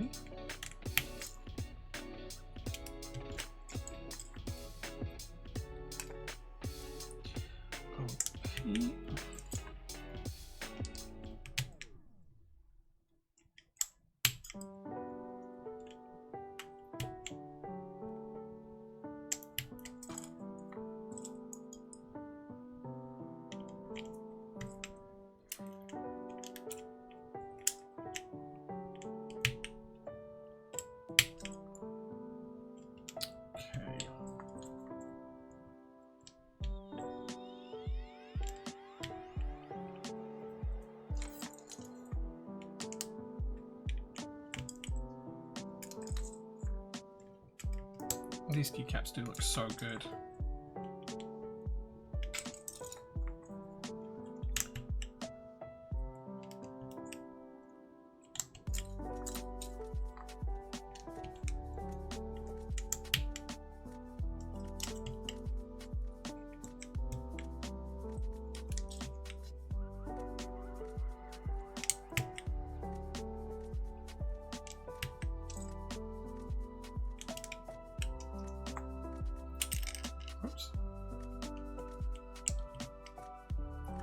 I don't think to be a noisy boy. I don't think it'll be super loud, but it will be nice. I can really tell you it'll be nice.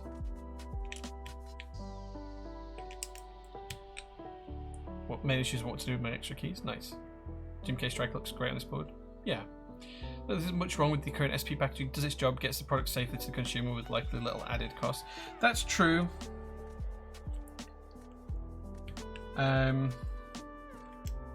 But you know, nice packaging is sometimes nice. Like having a little box to unbox is nice. Just opening up the PT box and seeing this doesn't feel as premium.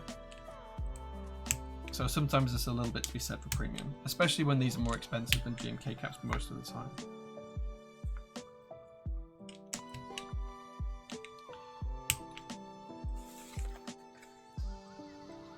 These are Syrup's black cherry pies. These are double shot ABS.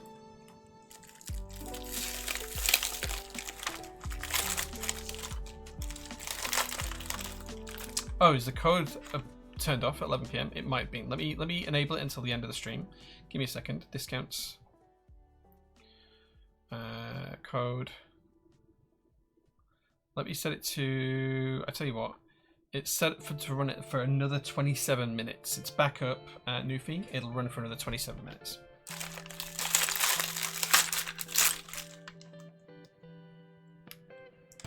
I hope that helps.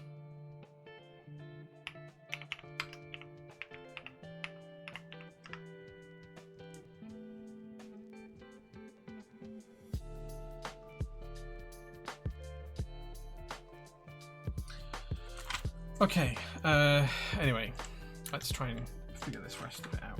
So we don't need that key, don't need that key, we do need the enter key.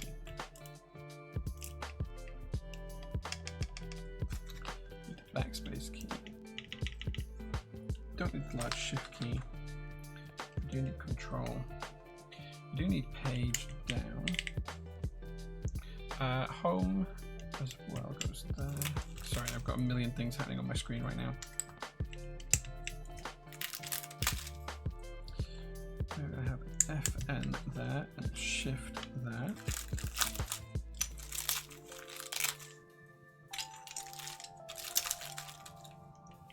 Up arrow, down arrow.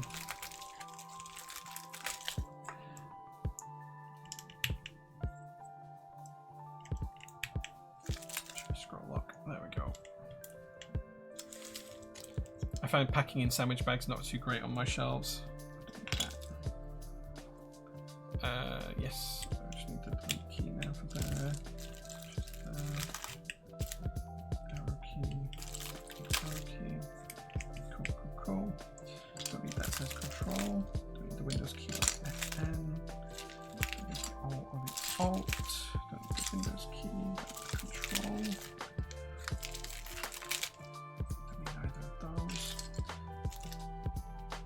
Step caps lock. Terminal ISO. Type. We do need the short shift. We do need the Alt. And the Alt there. And the final control there. Sure, I've got all the keycaps out here. Throw it away. We could change that for that if we wanted, but.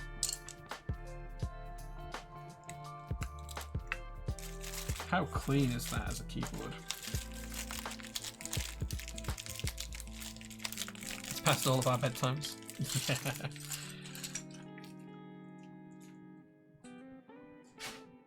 Look at that. How beautiful is that? What a keyboard, right? How beautiful does that look? Silver, Gorton, vintage beige. Super, super nice. Consider DCS 10 new? Yeah, maybe. I let the box out of GMK sets too, so I keep them. Nice. Should we find out how it sounds?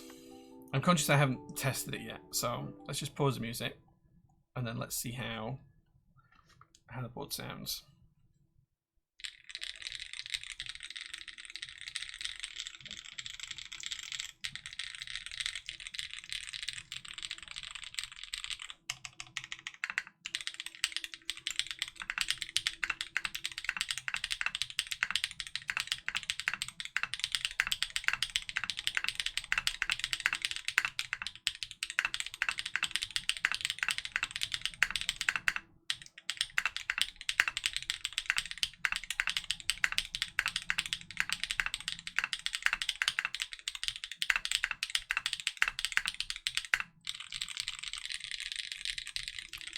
sounds so good.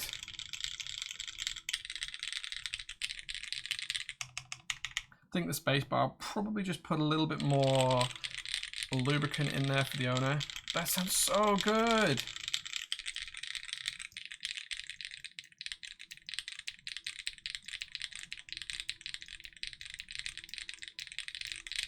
In stock tomorrow at 6 PM. Keycaps already in stock. Go do a buy. Sounds great. Now you want one? Guys, this is so good. Like, it's good. It's beige. It's great. Let's zoom out fully so I can kind of show off the board a little bit more. Look at this. Look at this. It's so good. I think, Angry Swan, you might find that this does not get put in the post to you anymore. And it might be on my desk. It's so good. I've forgotten how much I love DCS profile. Look at that. What a beaut. What a beaut.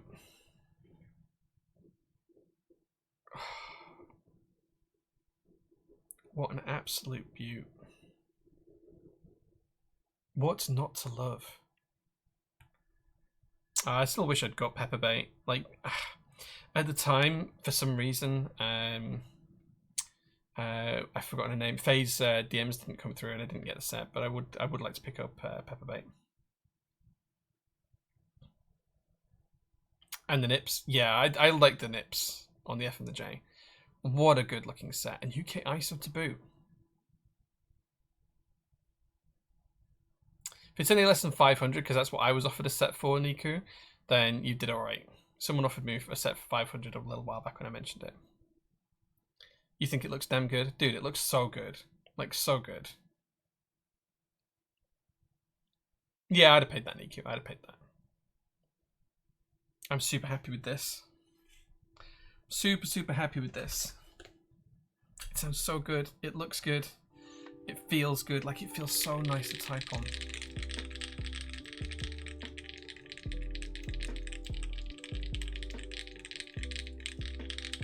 If you find another at that price, Nico, I'd take it. Yeah, I'm so happy with this board. It's come out super, super nice. Let's get rid of the distractions in the background. We don't want to see those. We don't want to see those. We just want to see the beauty of the board. What a beautiful keyboard.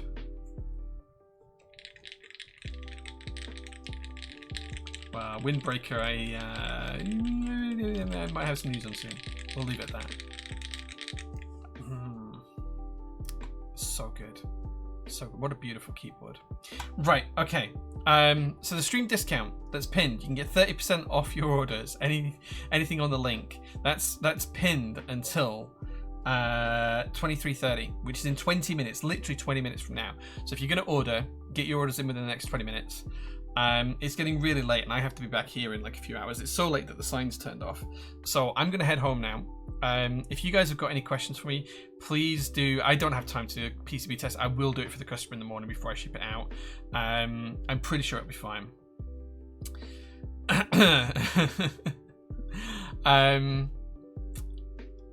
I will test this in the morning before we send it out. But I need to go home and get some sleep because I've got to be here like in 8 hours. So yeah. I would test it. It's a customer build. I had already tested the PCB before we did the build today, but yeah. So yeah, it's going to be available soon. Just spotted the church. What? Oh, the church burning desk mat. If you want Crispies, you can have this one. I've literally built 2 boards on this desk mat. If you would like it, we don't have any left in stock. As a thank you for taking stuff to GMK for me, you can have this desk mat. Yeah. Tell the wifey, chat says hi. I will do. She'll be in bed when I get home, but I'll say hi. Hope we have time for cheeky mobs when we're back. Yeah, we'll play a load of mobs when we come back. And we'll give away these when we come back. We'll give away the tick enters when we come back. Because don't forget, there's no stream next week because I'll be at GMK. I might try and do like a little live streamy thing on my phone through Instagram whilst we're at the GMK event on the Saturday. Maybe if there's like a night out or something like that, I'll try and do like a quick Instagram video as well for that, or 2 or something like that. And there'll be, of course, there'll be the usual travel kind of documentary on Instagram as well, because Mel will be there with me. I think I have to pick Mel up at like 3 o'clock in the morning or something stupid. It's going to be obscene. But yeah, no stream next week, and then I'll be back 2 weeks today streaming.